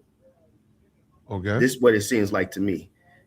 It seems like they are putting people or willing to make examples out of other white people who are going against them, because in their mind it seems like they think that these white people that are protesting on behalf of the migrants are protesting against black people. I mean, white people. You see what I'm saying? They feel. I think they are saying, well, we will make examples out of these people who want to go against us. Yeah, It's but almost like a code for I them. got you. But so you approve of that? Uh, Look, that's not my. You know what I'm saying? Look, it to me, it's not my business. But if it was me fighting for migrants, I wouldn't approve for it. But I don't fight for migrants. So once they get the migrants out, you think that's going to benefit blacks collectively? Yeah, How? yeah. Because platinum, anytime I was just looking at throughout history, when Rome fell for a variety of reasons, economic decline, military overreach, but also an invasion of different groups inside their society that had different belief systems. Kind of like what's happening now. This is a signal of the downfall, man, of this country. Whenever there's a time when there's a big influx of another group of people inside a country, that signals the downfall of the country. Did you know that, Platt? Not really. No. You didn't know that? No, Well, let's sir. see. You never even heard that before, have you? No. I was listening to this Asian, I think he's a Chinese professor, and he was giving a lecture about that. But let's see. Migration. Does mass migration Okay, but signal? you're saying it's going to help black people. How? So they say, Because for instance, they get rid of 90% of the illegals. yeah, How's it going to benefit black people? because there's going to be a lot more job opportunities for black people to Mhm. go and get and work those jobs, man. So you really think you think they're going to go and pick tomatoes and But see, that's the big fallacy. That's big fallacy. Um, Whenever I go to Walmart before they close, Walmart here closes at 11. So they start putting those pallets out on the floor for restocking at around 10:30. I might go in there and I might be looking for something. And I'll go up to somebody and ask, I'll be like, hey, where can I find some, maybe some white socks or something? Me, oh no, me no speak. They appoint me to somebody that speaks English, because the majority of people that's doing the stocking at Walmart at night here in where I live, they Mhm. foreigners, man. So that's the big fallacy. You are going with that narrative that the Democrats say, who's going to pick your tomatoes? They're not just here picking tomatoes. Mm. Okay. You think so? You think black people are gonna take those jobs? Yeah, I think black people will have no other choice because the government is broke, bro. You're seeing that there's a lot of people, a lot of women, our women are actually being evicted. People's cars being repossessed. They have no choice. They have to work. You are you hearing about these truck drivers, man? My brother was in trucking for like my brother just stopped being over the road last year. He just got tired. They have allowed these people to come in here. They go into these fake schools in Florida, California, Colorado, getting these fake CDLs. They out here hurting people, you know, deleting people with these accidents because they don't know how to handle these 18-wheelers. But the bigger problem is the people, you know, because a lot of brothers that go to the joint, they might get out the joint, and one of the avenues that they could go to make some money is driving a truck, right?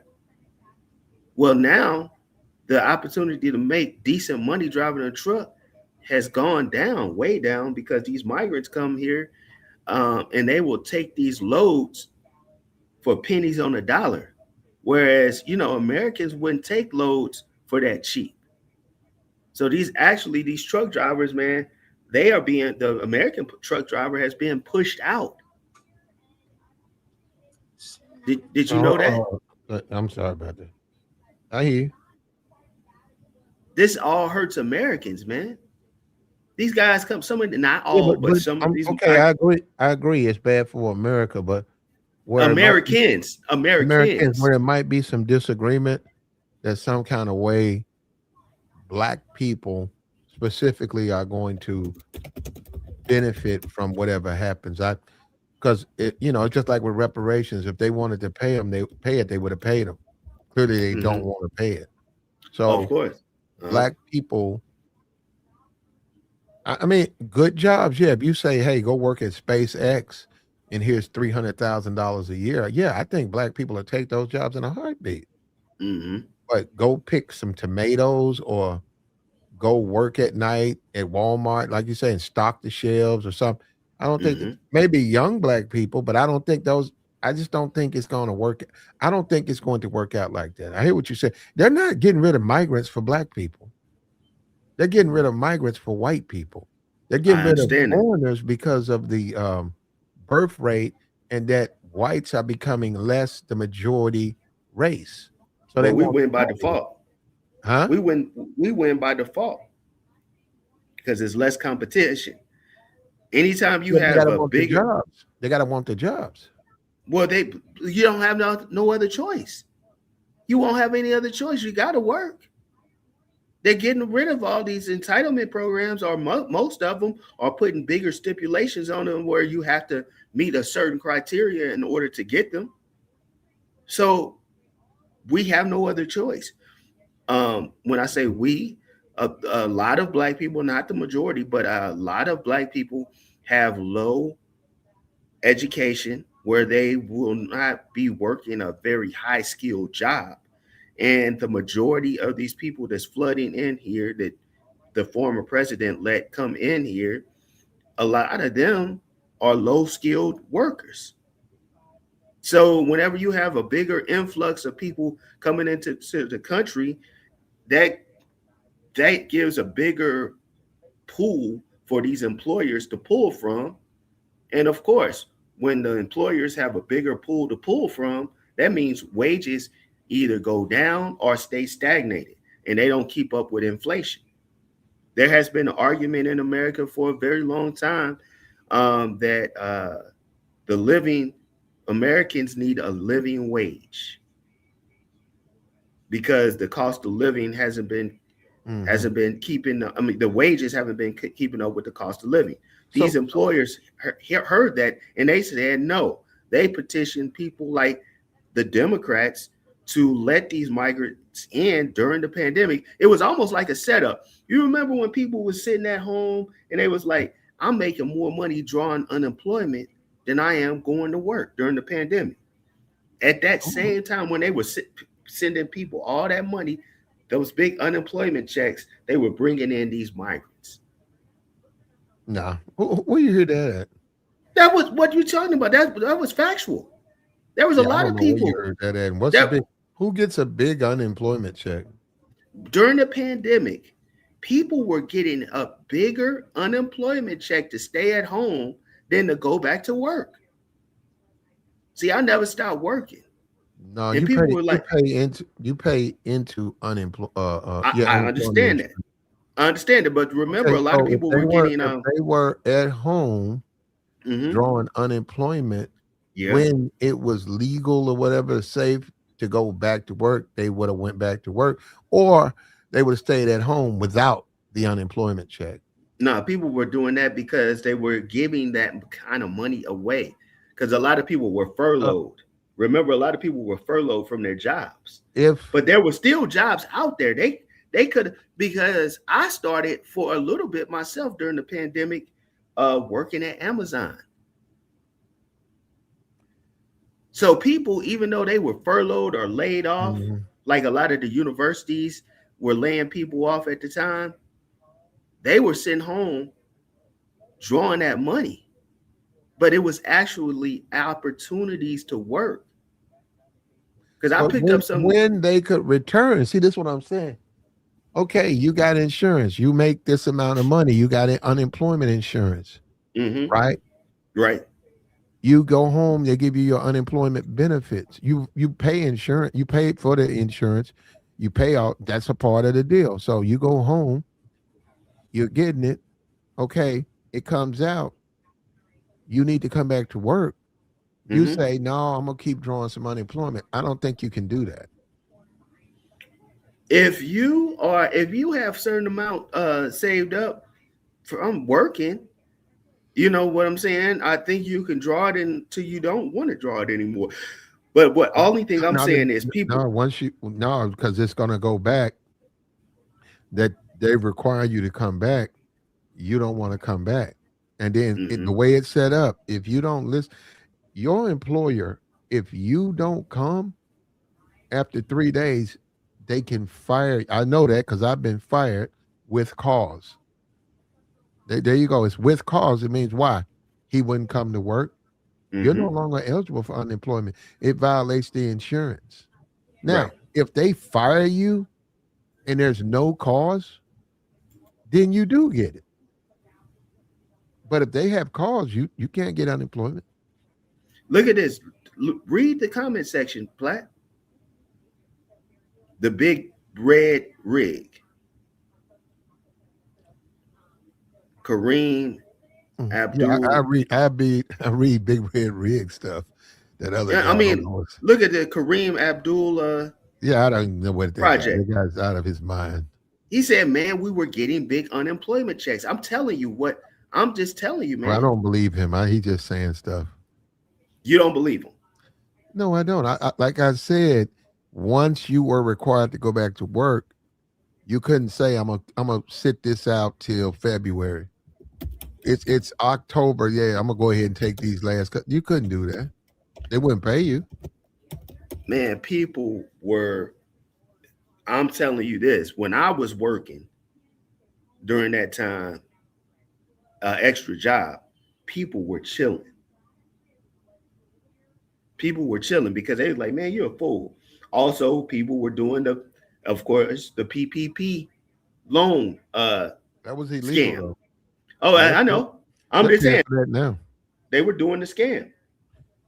Well, they weren't supposed to be scamming, but they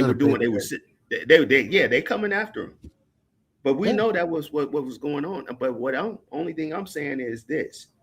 I'm saying that during that time when people were laid off, that's when those migrants was flooding in. So then when you come back to try to get you a job, once your unemployment or whatever ran out, once your stimulus check ran out, once those big food stamps, those extra food stamps that they was giving ran out, you didn't have a job. And the majority, the bigger group that was affected by the unemployment and stuff were the black women, man. What about they're affected by it now, right? They were the main ones affected by getting laid off. What about now? Aren't they the main ones being affected now? Yeah. By Trump? Yeah. Well, it wasn't just Trump, but I'm just saying, yeah, with those federal jobs being cut, yeah. Okay, but this is where we just don't agree. I think they can get every illegal migrant out of America. All of them out. Yeah. It's not going to benefit black people because now let's not even talk about the tomato stuff, right? Because don't nobody want to pick tomato. We already see Trump done gave that a waiver anyhow. Who wants to do that? But let's talk about the better jobs, right? Show me where black people, the ones who don't have jobs, are going to fill in those blanks. I see niggas standing in front of MAPCO. Then niggas ain't looking for no job, man. In fact, the people inside are immigrants. I can go to the store right now and get gas. Well, I couldn't do it now. Say when the snow break, I can go get gas. The guy inside's gonna be from Yemen. His brother's in there from Yemen. You know why? Because they probably own it. Other guys up streets from Africa somewhere, and I can go out there and there'll be 3-4 Negroes asking me for some money. Like, hey man, let me get $1 when I get back. Well, Platt, that's because they own those places now. Growing up here in St. Louis, there were in the city, there were black-owned gas stations. Now all these gas stations in the city, all those gas stations in the city are owned by who? I don't know who owns the gas station. The people from Iraq, Palestine. Okay. They came over here. Okay, why is that? And you blame you blame Democrats for that? I blame the government for allowing these people to come in our neighborhoods and give them loans where they can set up shop in our neighborhoods. Okay, you're right on whereas that. we couldn't do it. No, you're right. They wouldn't give it to Negroes. You're right. They don't want to give it to. They would give it to right now. If you wanted a business and you were from Yemen, you can come here and for 5 years, no taxes, no utilities for 5 years. And then what they were doing here, because it came out on the news, is they would get a business and they go with that 5 years. Then they would swap it with their friend or their brother. And that way they got another 5 years. They took it to 10 years. You're right. And American citizens, or at least American citizens couldn't get that. So yeah, you're right on that. I agree with you on that. That was unfair to the citizens here. That was very unfair. They have set this up for the government has been very friendly to foreigners over their own citizens. Okay. And there's a pushback. We see that now with what Trump's doing. We see that within the black sectors with the FBA. So I agree with you on that. Right. The straw that broke the camel's back was up there in Minnesota. You got word that brown people or so-called black people, Somalis, have been at the center of over $9 billion, allegedly, have been at the center of over $9 billion being scammed because of a loophole in some of that funding for supplemental programs during the pandemic. That pisses white people off, man. Okay. And Trump and them know the strings to pull the buttons. Right. Yeah. And so now it's over. They and these people that's out there protesting because they can't get black people out there to protest. They can't get FBAs out there to protest. They trying, but we ain't going to be on the front lines because this is something that we don't believe in as a whole. Now I've seen some sisters who've made videos and stuff, but for the most part, we ain't going out there. And I think it ain't gonna work, man. They're gonna lose. Trump and them are gonna crush them. Well, this is what I'm waiting on, right? That's the whole thing about reparations. We know Trump don't want to be impeached, and we know the Democrats want to win. Yeah, it's the time now to make a play on, hey, whichever party gives us reparations, not lies, right. Not lie about it, but says, hey, not a study. We're going to crunch some numbers and we're going to render reparations to the descendants of slaves. And they're talking about $3-4 million a head. And because they got to win, right? Mm-hmm. Is this the time to make that play or just wait? It's always on the menu. Oh yeah, it's always. The Democrats have already stated, man, Platt, it's over for them. They don't want to appease us. Okay, well then why don't let's follow. Let's go with that. Trump's already in office. He's got the Congress, he's got the Senate, and he has the Supreme Court. Why don't he just do it? He'll certainly win. Blacks will turn out in record numbers. It may, because look, it may happen. Let me tell you what Trump did. You know, the African countries were trying to get together and go to the United States. Trump just checked them over there in Davos. They tried to get together and say, the United States needs to pay them reparations for the transatlantic slave trade. And Trump said no, told them no. That money, if anything, that money would go to the Black Americans. No, see, that's the problem right there. I get it, but you got to tell the truth. That man ain't said nothing about giving no black people no reparations. Donald Trump. Yeah, you didn't hear? He ain't said nothing about giving no black people no reparations. You guys are that's what it. Come on, that man ain't gonna give black people nothing. You know that. I said what he goes against his base, and guess what? Reparation goes against the Democrats' base. That goes against their base, man. That's just not a popular thing to do, man. And then a lot of people who are poor, they don't even want it to happen. So listen to this. I'm not okay, hold on.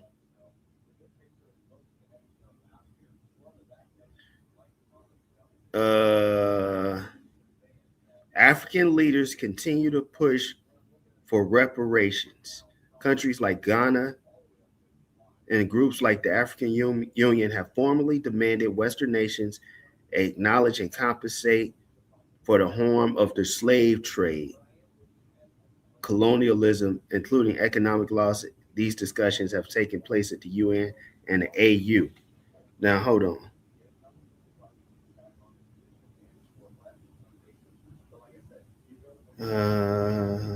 Boy.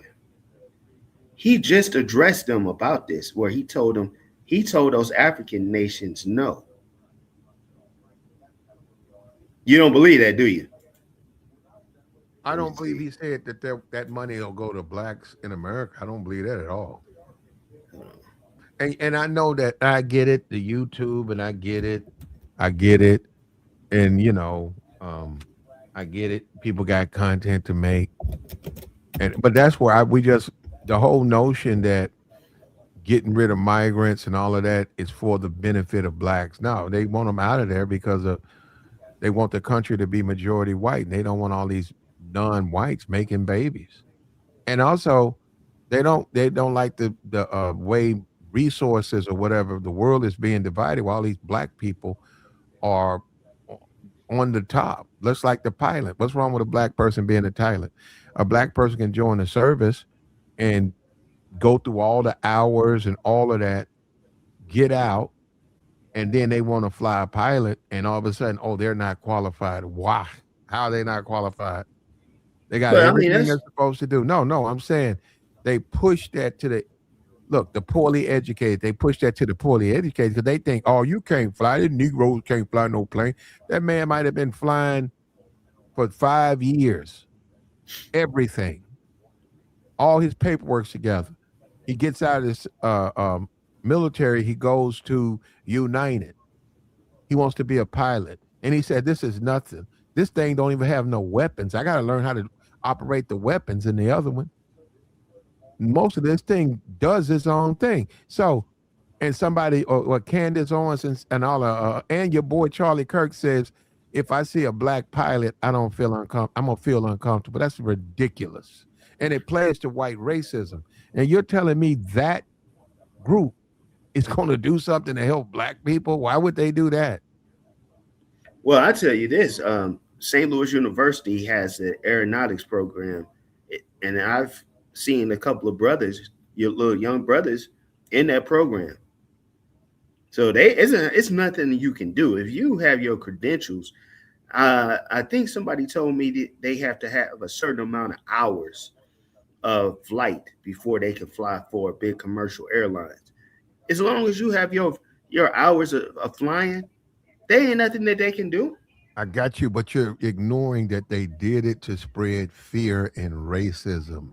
That's the whole point to say it. You're talking to people just like poorly educated people. And then there's a certain amount of jealousy.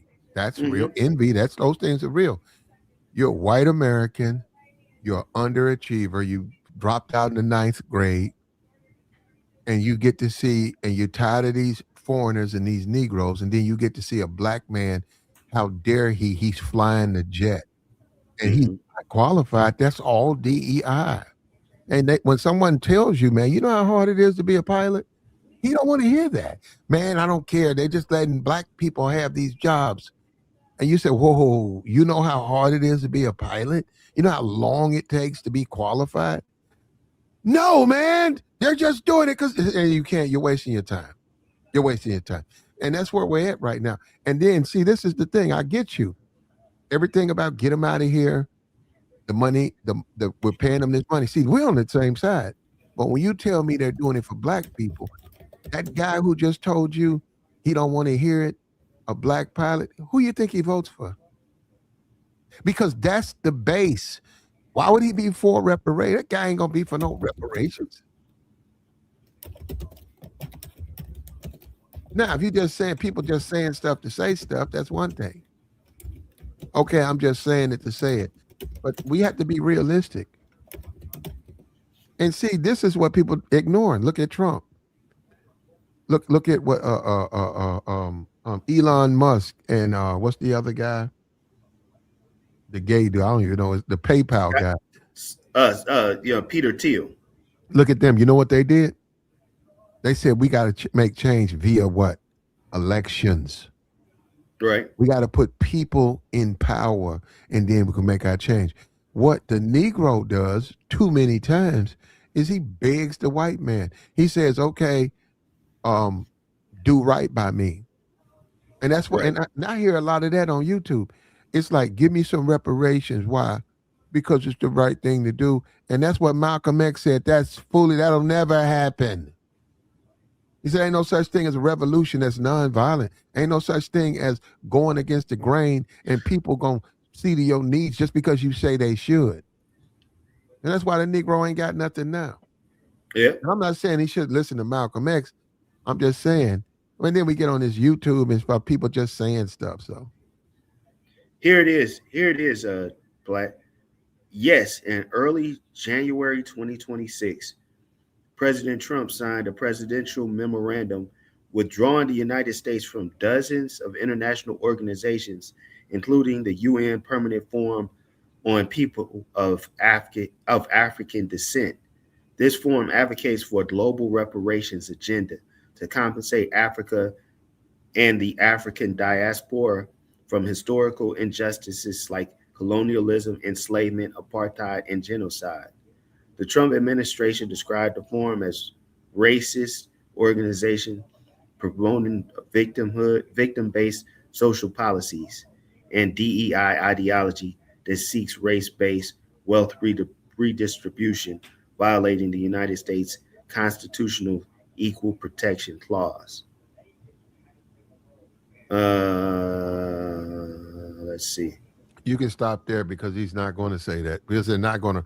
They don't want to pay that. And now you, in politics, black people do. This is where all the movements, ADOS, FBA, and all of that. This is where they do have the ball in their court. Right. Can they use the Democrats want to get Trump out, Trump want to stay, and say, hey, well, we're going to go to whoever's going to give us reparations. Now, my problem with that is who's going to be the person to deliver that message? The Democrats aren't going to do it. They're just not going to do it. Okay, say the Democrats aren't going to do it. Now, you got to understand, if neither party will do it, then we don't have any power. We do have power. Somebody's got to do it. So what I'm saying, you say Democrats say no. Will Trump say yes? And if he says yes, who's going to deliver the message? What do you mean who?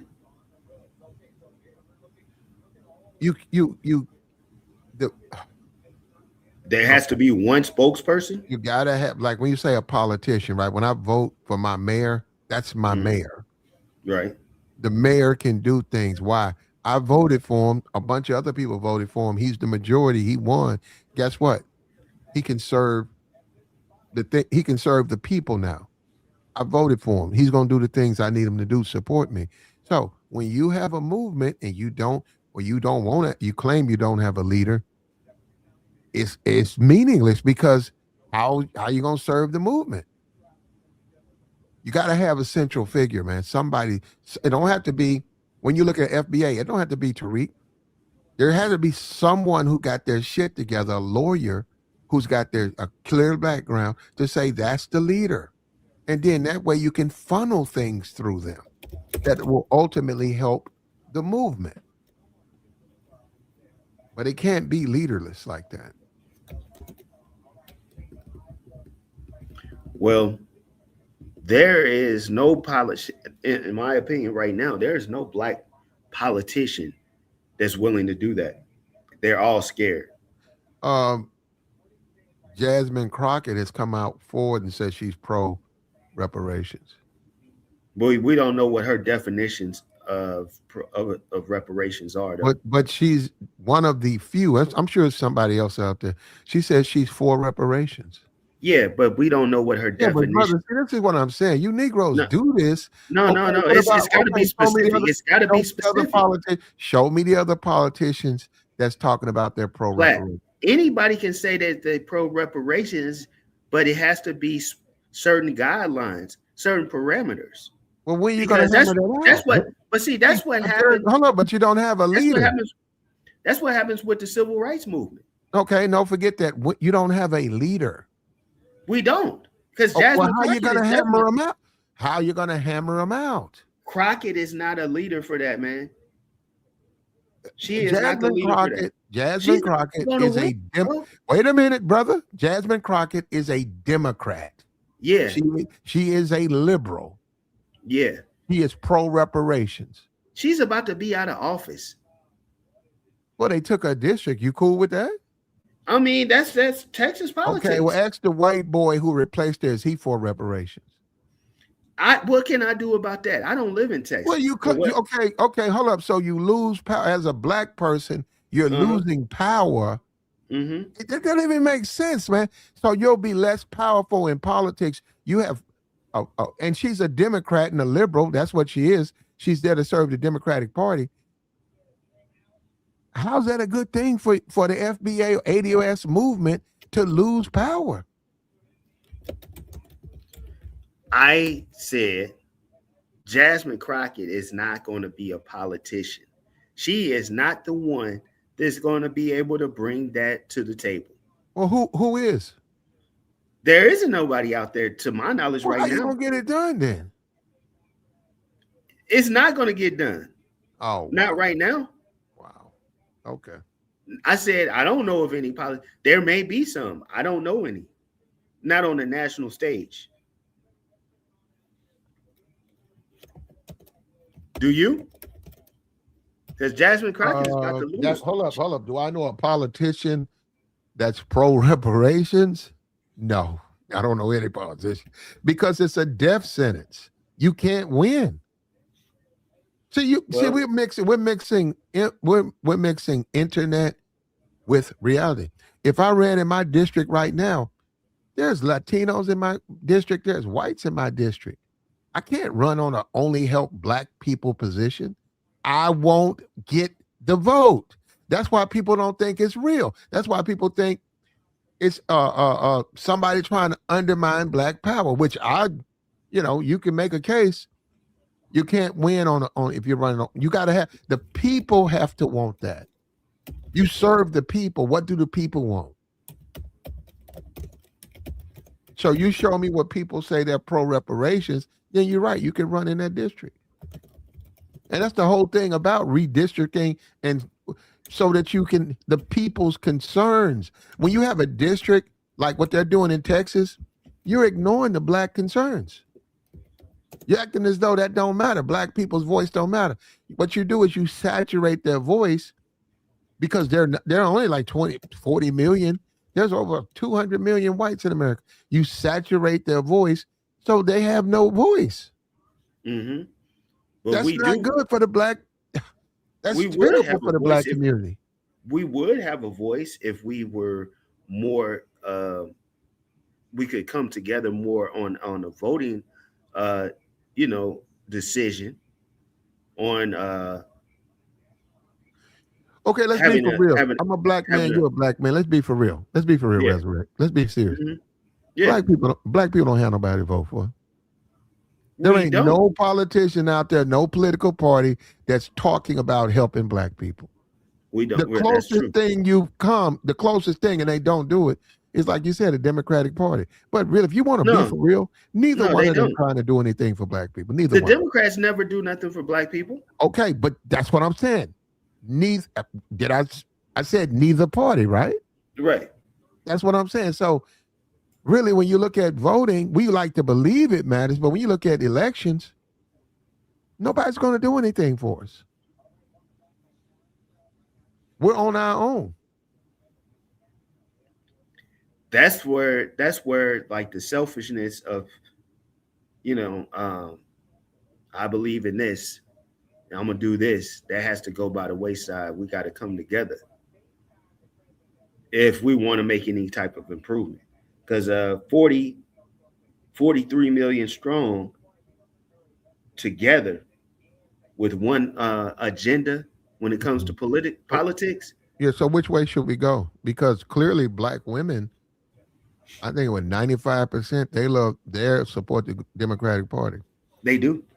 Okay, But so which way they should wouldn't we? be opposed to reparations. Well, who's going to offer it? Is the Republican Party going to offer it? Well, I don't think so. I don't think either party is going to offer it. I don't think either party. Major League Baseball and even the civil rights with Rosa Parks.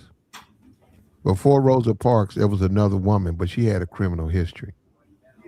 When it happened to Rosa, they were able to go into the press and show America good, solid Americans are being denied their rights, and look at how they're treating them.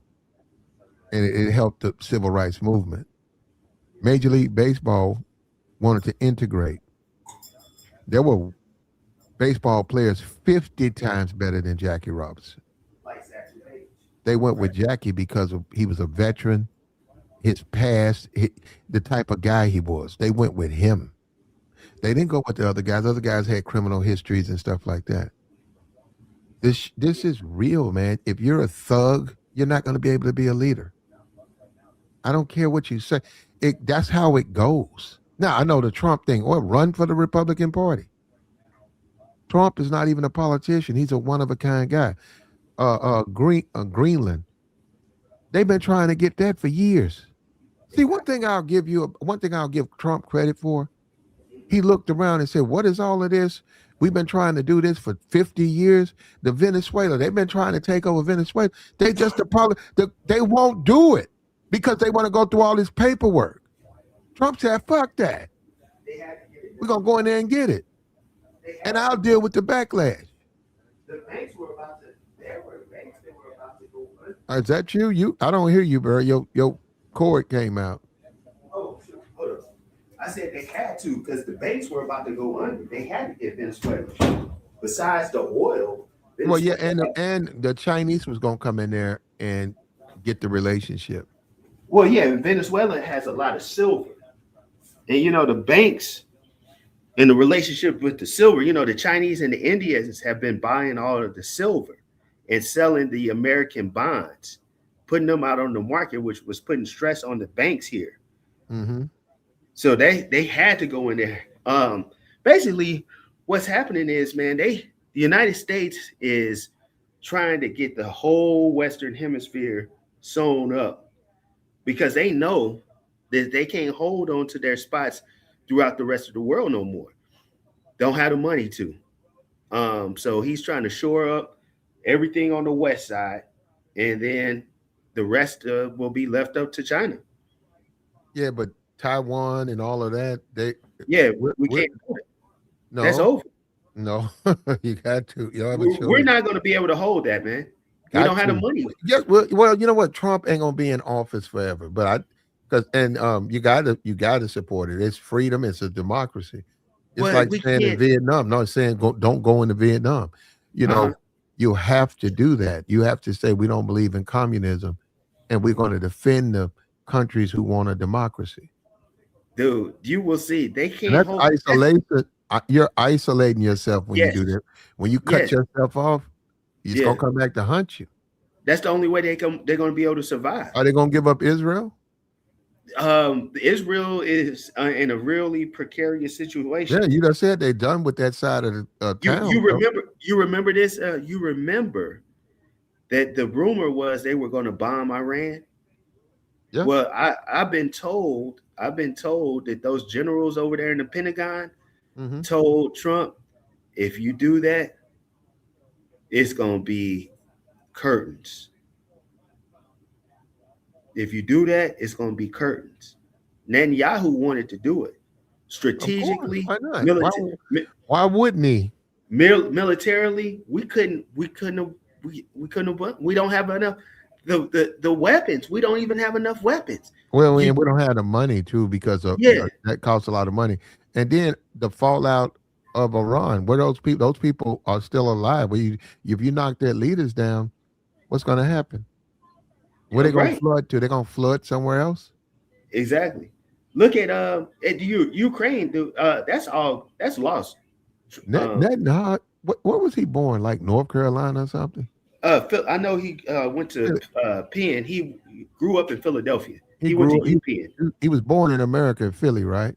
Yeah, Philly. And he's down there in Israel doing all. Ain't that something? Yeah, because they have that agenda. You know, they're neocons and they are Zionists. They wanted to take all that, but the world frowned upon what they were doing to their citizens, because those Palestinians are Israeli citizens. The world frowned upon that, and basically it's nothing that we could do now. You notice that they've had to kind of chill out. But why even bomb them? Because the goal, their whole goal was they wanted to take what do you call that? Syria. They took Iraq, Iran, and they were going to, in parts of Jordan and parts of Saudi Arabia, they were going to make that the new promised land. You know, because every time there was a conflict, but why did they want to bomb them now? Why did they want to bomb them now? Oh, because I think Netanyahu understands the economic environment, and I think he's seen what was going on and how bad it was going on in the Ukraine, and he was like, well, we got to get this done before, you guys pull out. I mean, we pulled out. You seen how we pulled out of Afghanistan? Why did he want to bomb Iran now? They need that. They want to get the agenda done. Netanyahu went for broke. Hold up. Do you believe that Iran wants to get a bomb and destroy Israel? You believe that? Or is that bunch of bullshit? Hold up. Is that a bunch of bullshit to justify what they're trying to do to them? Well, of course it is. And I think Iran, so what I'm saying, bomb them for what? They ain't even a threat. They want that territory. Who, Israel? Yeah. Oh, okay. Now we're talking. They want their territory. Now we're talking. Now we're talking now. Right. They took Syria. They took Iran. When President Obama was in, they did that whole what they call the Arab Spring, where they deposed all the leaders that were against the U.S. and put U.S. friendly leaders in. I don't know how. I don't know how they do it, but it really doesn't matter who's in. Now, this thing in Minnesota, this is wrong. And get the immigrants out. I agree with that. But I don't know how they do it. But America, really, if you look at who's in charge, it really doesn't matter. They went into Libya. They got Libya. Yeah, they knocked it down. So it doesn't matter. It doesn't matter. Trump, Venezuela, if you're going to look it up, they've been trying to do that for 20 years. Well, they got it done. They're not going to. The Greenland thing, that ain't him. People say, well, Trump woke up one day and wanted Greenland, Iceland, or which one is it? Oh, it's Greenland, but it's a frozen wasteland. So let's go to Greenland. and take it. Been trying to do that forever. Trump said, let's do it. And I said, Well, I don't know if they go in front of his generals or whatever and they're advised, because they all, it's like it doesn't matter who's in charge. They're going to continue to do the things that they're doing. right. Right. And you know who's mad? The Europeans, because we ain't gonna be there no more to defend them on their BS, and they're gonna have to deal face to face with Mother Russia. You know, they look down on them because they call the Slavic people. Slavics short for slaves. Okay. Their slaves are gonna come back for them. Well, they struggling with Ukraine, man. Russia, I don't even know if how long they would last if they went to war. Well, the Russians they could have destroyed Ukraine.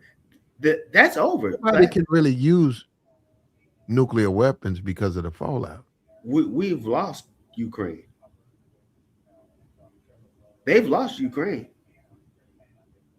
I don't know. I don't keep up with it like that. So it's pretty much over. We run out of money and weapons. Now Biden, he was going to use those missiles, and they said that Lloyd Austin told them, nope, you can't do that. You're going to start a nuclear war. Those Tomahawk missiles. Remember that? Remember they were talking about using those Tomahawk missiles, and Putin said, and if you do, it's game on. Yeah. And it was said that the Secretary of Defense, Lloyd Austin, had to take the pen out of Biden's hand. Told him, no, we're not doing that. You believe that? I believe the military I don't is believe very none of that. powerful. You don't believe it? I don't see a difference between Biden and Trump. I don't. Oh, it's a big difference because Biden's agenda was to take. They were going to try to take Ukraine and make them part of NATO and aggressively go at Russia. Them people were hell bent damn near on a nuclear war. No, it wasn't going to happen with that. I think just like Trump's agenda and Biden's agenda, it's the same thing. It's being pushed by, well, they not the deep state, but it's being pushed by advisors who, like you said, they've been trying to get Venezuela for 20 years. It's on the table, but no president other than Trump has acted on it. This Greenland thing, he didn't wake up and say, I want Green. They've always wanted, you're going back to the 40s. They've always wanted that place. He's just the only president that says, hey, I'll just get it. I'll just take it. And what that tells me, when I look at that, that tells me that Trump listens to his advisors, because that's not his idea. Well, America is on the decline, Platt. We are on the decline. And basically, the agenda now is isolationism. Because we're not going to be able to pull and defend various parts of the world. We don't have that juice anymore. We can't keep those military bases all over the world like we used to. The Europeans are going to have to defend themselves. That's why Trump and them is trying to actively kind of pull out of NATO. We can't handle it no more. The money is gone. We got to stay in NATO. The money is gone. The money. Well, we just did a budget with $3 trillion. Yeah, but that's just to shore up things around here. No, it wasn't. You talking about the military budget? No, you talking about the big beautiful bill was $3 trillion, which ICE gets more money in that bill than the Marines. Yeah. They want to build all these prisons and stuff. Mm-hmm. We have money. Yeah, not to do. But anybody that's, these generals and stuff will tell you that you have to have a presence. You have to have a presence across the world. You can't isolate yourself and sit there. That's not good. Well, you'll see. It's like the Ukraine, right? Yeah. Why does America even care, right? They have to be there. America, Taiwan, why would they care, right? They have to be there. because it's also like an early warning system. If you tell China don't touch Taiwan, okay, they can invade Taiwan. Okay, why do you care? Because we told you not to. And They're that's going to like, do it. they They're got going to to do do it. it. Huh? I'm talking about China is going to do it. It's just a matter of time. Why won't they do it right now? I don't know. You know, Chinese, they are very strategic people. It's just a matter of time. Look, well, look, a lot of that stuff comes from other people, right? So, and look, we can give Trump credit. He does do, ridiculous stuff, but he listens to his advisors. Does he listen to everything? No, but he listens to him. And he Yeah, man. wants, which I don't know why, he wants China and Russia to like respect him. I don't know why he thinks that's going to happen, but and then he flew the planes over when Putin got in the whatever, I don't even know what that is, some limousine. I guess he's got a lot of reinforcement. Him and Putin got in there and he flew planes. That don't scare no Putin, man. I was like, and I heard all these people, they was on Twitter and all that talking about something. Look, man, this is how you lead. This is American. Yeah, I said, man, that's Vladimir Putin. I said, are you joking? He So man, don't care flew about nobody flying over his head, man. That man got his own arsenal. Yeah, man, he flew thinking those. about Trump. Go ahead, brother. No, I was just saying, yeah, he flew those B-52s or whatever. That was nice. That was a show of strength. That was ridiculous, man. That man ain't afraid of nothing like that. Vladimir Putin. That was a show of strength, man. You in Alaska? They got their own arts. They got stuff we don't know about. Why would he care? You in Alaska? We're gonna show you, buddy.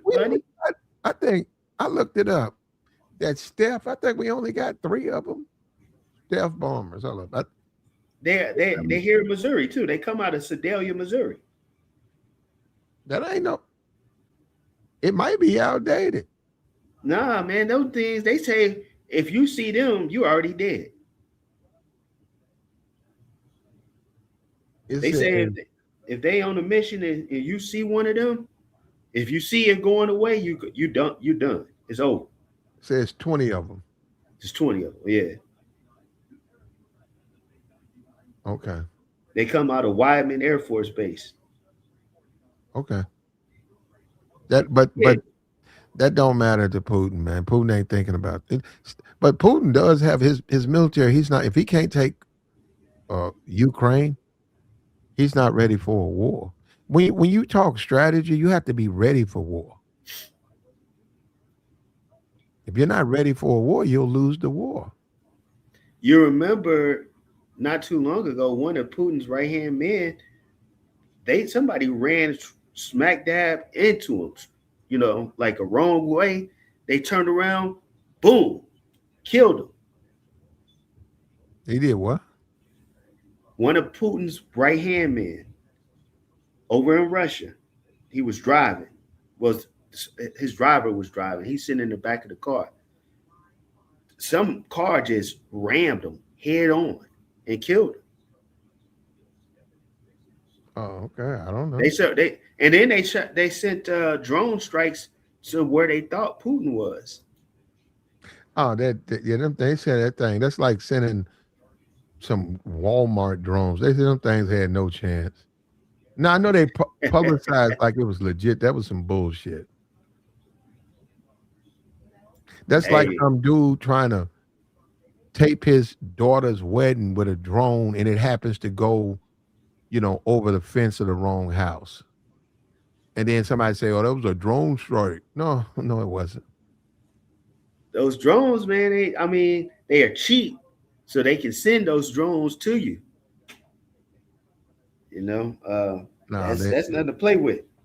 If I was Putin, I would have taken that as it didn't happen. So no, he don't have to worry about it. I think they sent like 40 of them. They knocked all them things down. We are not at that point, where you have to fear something like a drone. I saw a dude though, he was hunting with a drone. Yeah. I Them never seen drones. that. No, he was out with his. He had his drone. He would shoot a deer, and then he had this big ass drone. This thing was like a jeep. He got it on Amazon, Yeah. and he picked that thing. Picked up the deer. He was having his drone fly his kills back to his truck, and then return and wait on him. That's cold. Yeah, he said it. Well, he said he don't have to do it. He said he got to pick this thing up. I like that. That's real nice. Yeah, about two. I don't know what the average weight of a deer is, but it was able. It was getting it up in the air, man, and it took it right where he told it to. That's the modern technology we dealing with. We probably 15 years from that drone being a robot, and now he don't have to go hunt his deer. It's his land. He programs his bot to go and bring him back a fresh kill. Yeah. Yeah, we ain't there yet, but we're on our way there. That's a good thing. I like that. Huh? That's a good thing. Well, we're not. We're on our way. Yeah, that's a good thing. I think damn, I can't rent. Yeah, we'll do that. I think that's a good thing. But I'm gonna get on off here, man. I gotta All right, go out brother. here and try to shovel my driveway and There you go. I give you $3, man. Shovel the snow out my driveway, I gotta do my own. and I'll pay you on Tuesday. We good, right? They got you got snow in Mississippi, man? Yeah, it snowed all over. Damn. They said about 400,000 people lost power.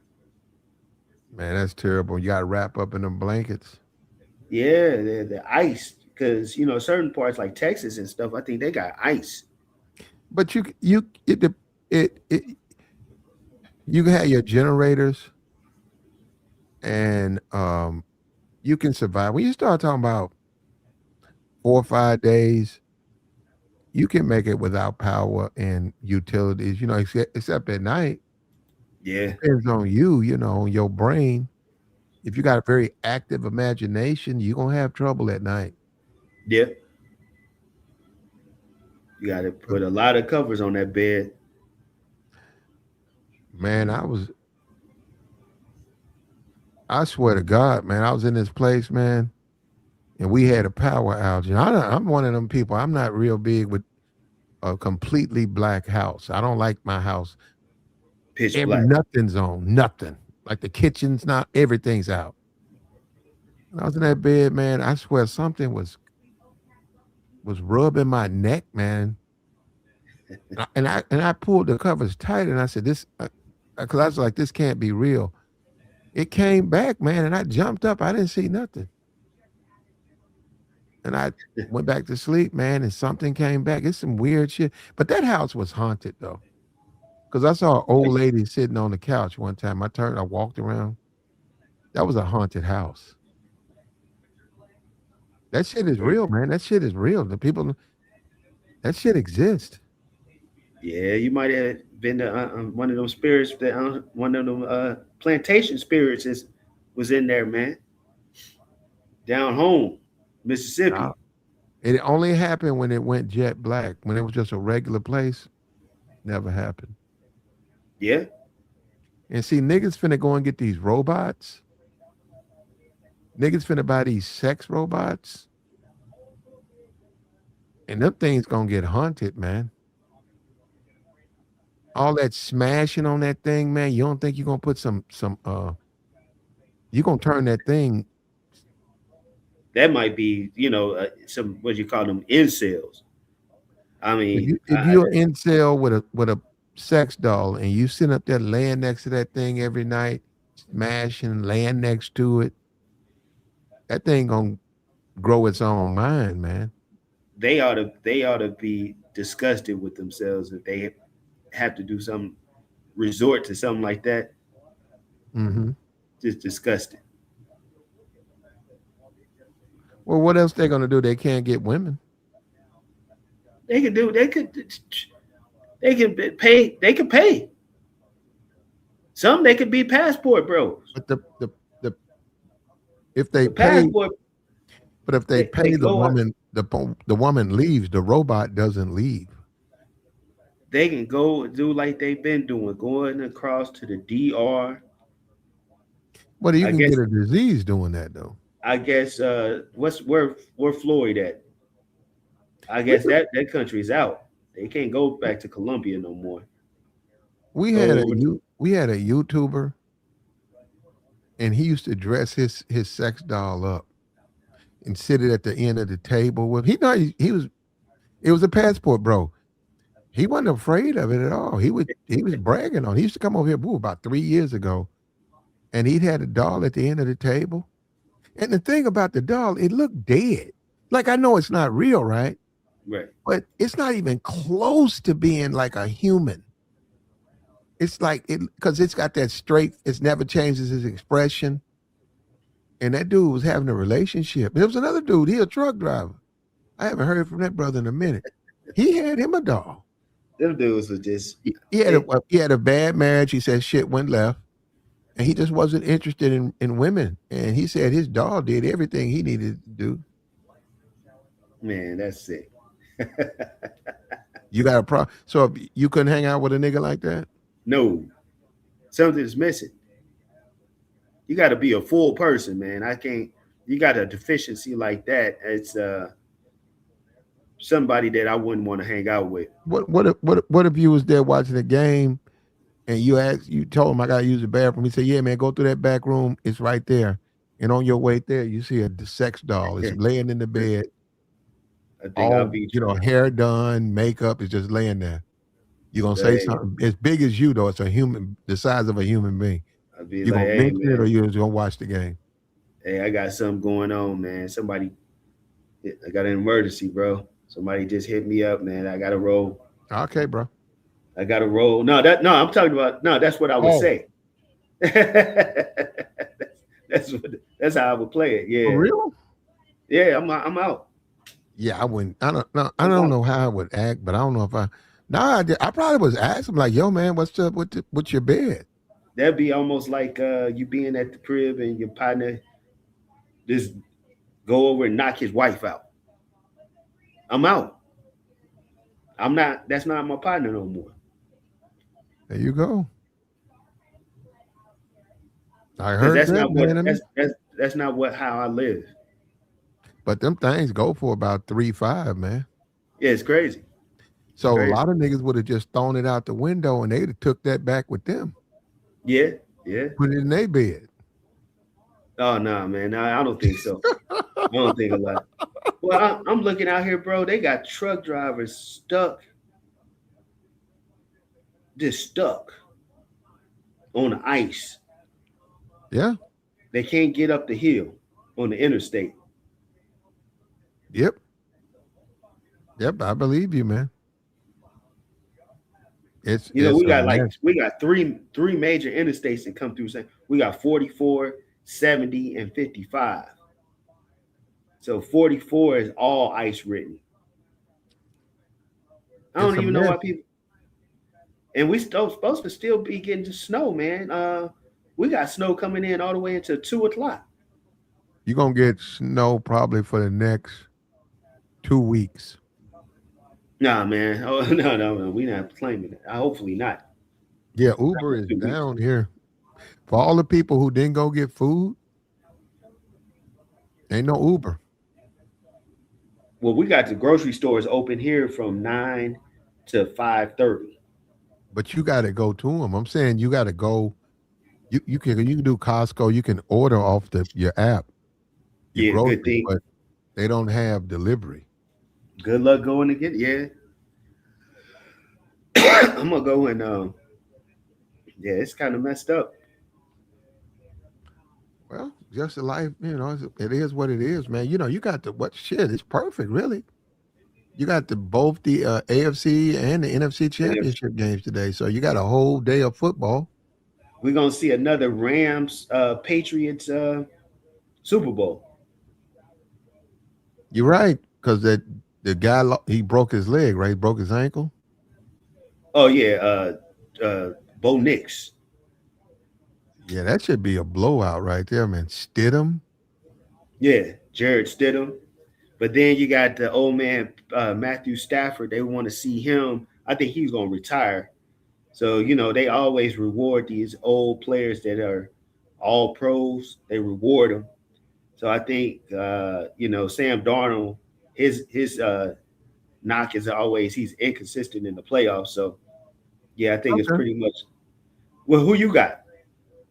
I hadn't even really looked at it, but I would take Seattle. If you They, act like of they all split. those, They split. it's hard for me not to take Seattle. Seattle got the whole thing. They got the They split. defense and they got the offense. And the offense. Well, look, the point separation for both games was only 2 points each game. I mean, Indiana college football, that was I was thinking about it, man. Put a couple of bucks on that, put 500 on Indiana.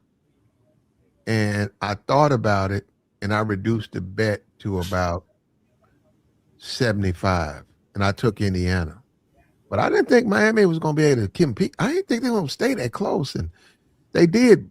They kept giving up them touchdowns to that number 10, whatever his name is. Yeah.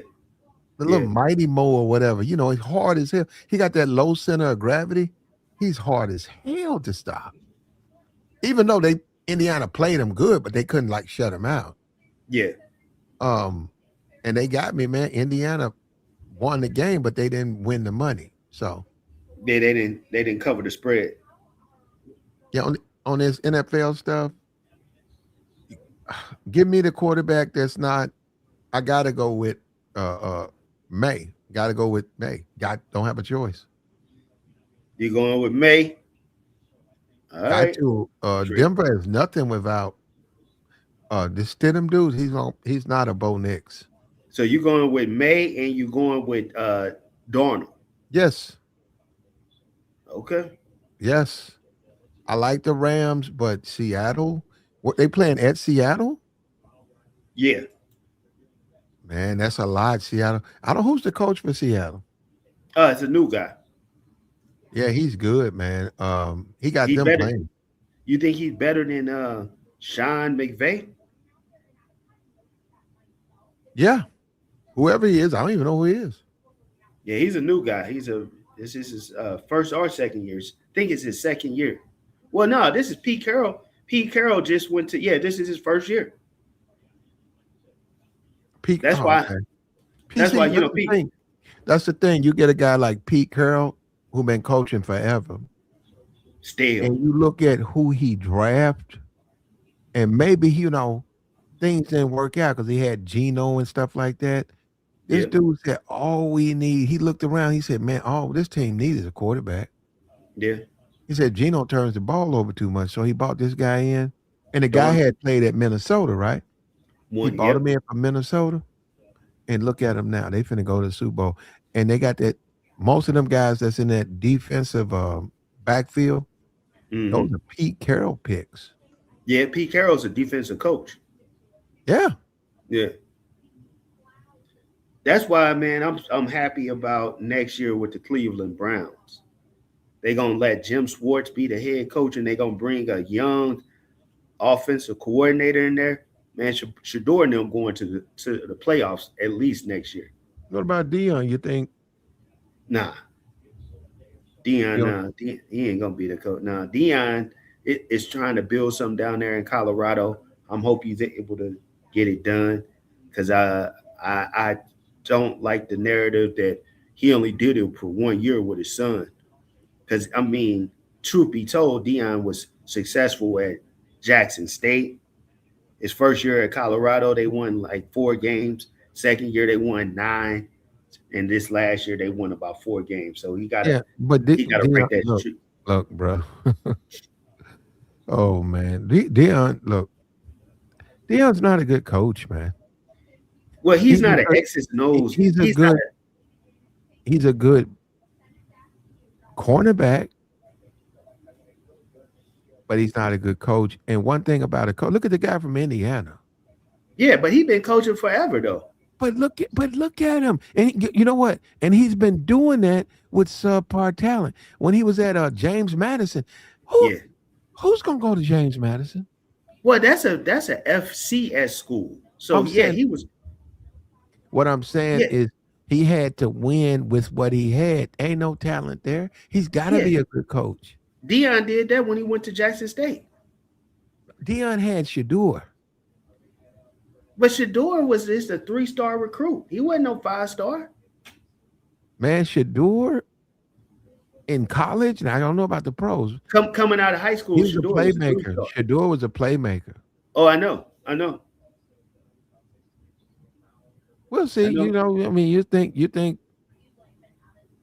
okay. I think we'll Dion and them are gonna be successful, and I think Shador is too. I think Shador he in the lab right now. I don't even know that ball. I think Shador gonna get benched. Please, by who? The head coach. Yeah. Nah. No, Deshaun. Maybe. Shador is working, man. Shador gonna be healthy. He gonna have to compete against Deshaun, right? Yeah. That's gonna push him. Deshaun has 2 ACLs, ruptured Achilles. He's coming back from, man. Come on, that dude is Mr. Plastic. Yeah, I got you on that. I watched Shador. I'm not impressed with him, man. And I personally think he's gonna get benched. So you're not impressed with a guy that didn't get any preseason first team reps. All those other quarterbacks did. All those other rookies got preseason first team reps. Shador was throwing the trash cans and ball boys because that coach that's now the coach of Atlanta tried to freeze him out, man. See what happened. I follow what happened in Cleveland. So Cleveland had a numbers guy, analytics guy named Paul DePodesta. At the beginning of the season, the owner let him go. The general manager is a brother that was educated at Harvard. His name is Andrew Berry. So Andrew Berry really likes Shador. The coach, remember when they started last year, they had Kenny Pickett, they had Joe Flacco, Dylan Gabriel, and Shador. Well, the GM, when they fired that analytical guy, then they shipped Kenny Pickett out to Las Vegas. The coach kept Shador at third string. Okay. Joe Flacco starts. He does nothing, basically. He beat Green Bay, but he was stale. So that coach benched Joe Flacco and put in Dylan Gabriel, but he kept Shador at third string. One day, lo and behold, the general manager, he ships Joe Flacco to Cincinnati. The coach didn't even know, because all the while the owner understands that Shador is a promising young guy. The general manager is telling them that because they seen that preseason game against Carolina. So the coach is pissed off because he was still going to keep Shador buried at third string, but now he's up to second string. So then they say, well, Shador had a arm injury because he's still throwing all these passes to the ball boys and the trash cans. So Shador was second. They brought in another guy named Bailey Zappi, who went to Western Kentucky. So they kept Shador on the bench for a little while Dylan Gabriel was just doing terrible. Now, that was the coach's guy. That Gabriel got a guy from Oregon. Well, finally, the owner's grandkids are showing up at the football stadium with Shador Sanders jerseys on. Finally, during that Baltimore game, Dylan supposedly had a concussion. It was a home game. The owner had seen enough. He made the call, put Shador in. Now, Shador started 7 games, Platt. He won 3 of his 7 games. You know, Cam Ward started. Hey, we'll see, bro. Wait. Just listen to this. Cam Ward, he started all of his games for Tennessee. He only won 3 games. Jackson Dart, he started 12 games. He only won 4 games.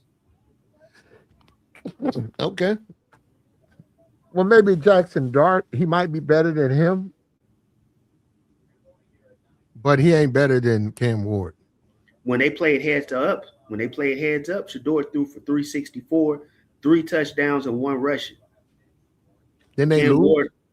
Ward, Cam Ward special teams. Cam Ward only threw for like 170 in that game. But they lost. I'm saying the whole point is to win the game, right? Yeah. The whole point that special team. He can't play special I teams.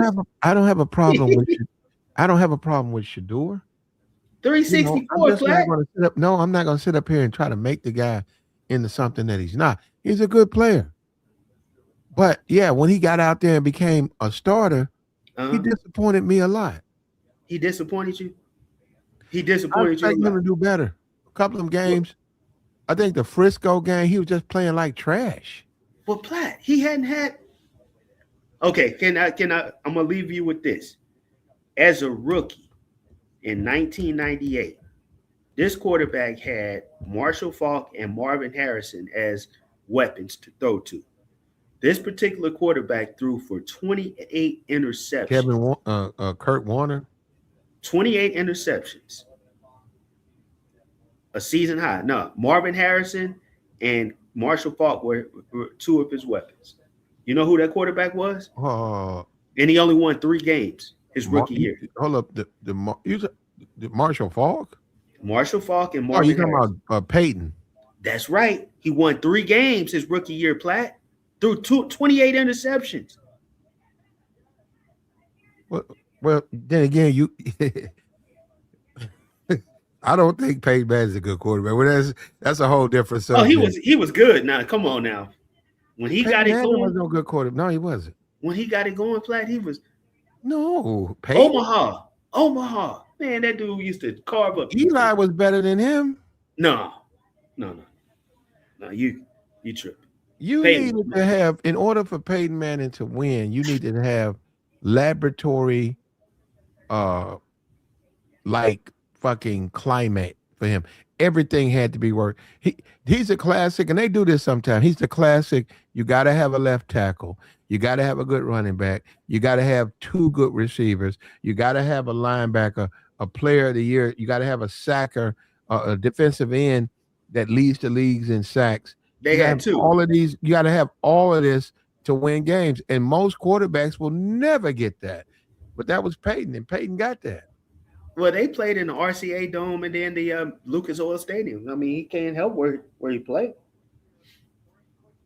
I mean, Tom Brady had that. Were you familiar with Peyton at Tennessee? Yeah. I know he didn't win. He couldn't beat Florida. Well, you know why Phil Fulmer wouldn't throw the football? Phil Fulmer wouldn't throw the football with him because he wanted to keep his job. Peyton turned that thing over in a minute, and not only does he turn it over, he then turns around and blames you. Yeah. And the fans blame you. You freaking a-hole catch the ball. No, they blame you, the head coach. It's like, what's wrong with our defense, coach? Well, you know, the next year when Peyton left, Phil Fulmer in Tennessee, they won the national championship with T Martin. And that was holding him back. The brother. Peyton was holding him back. But that, Peyton is retired, man. But I'm just saying, a guy like Peyton Manning goes 3 and 13 as a rookie. So, in 16 starts. Shador only had 7. He wins 3 games. The owner, Sanders is money. The owner is money. He owns all those pilot truck stops, those and Flying J's. He want that money. And I think the young man has some talent. I think he has to work on it. So we don't have no football team in St. Louis. And I ain't no Kansas City bandwagon fan. So I never jumped on that bandwagon. I got you, bro. Yeah. Oh, well, one last thing. What you think about McCarthy being the head coach of Pittsburgh now? Oh, they got a head. Who is it? I didn't know. Mike McCarthy. From where? He used to coach the Packers and then the Cowboys. Oh, I don't know. I got to wait and see. Don't you think that's crazy though? Like he basically had the same type of record as Mike Tomlin. But Mike, okay. No, you know what? You got to wait. We got plenty of time, man. It's hard to just say it like off rip like that. In Atlanta, man, I'm really upset with Atlanta. The fans are upset with Atlanta. They fired Raheem Morris. He brother. He was 38 and 47. But the coach from Cleveland was 8 and 26 in his last 2 years. Okay. Good old boy system, man. Yeah, where it is, brother. All right. Okay, bro. Take care, man. Yeah, you too, man. All right. Look, we appreciate everybody, man. We finna go ahead and shut this down. We made our point.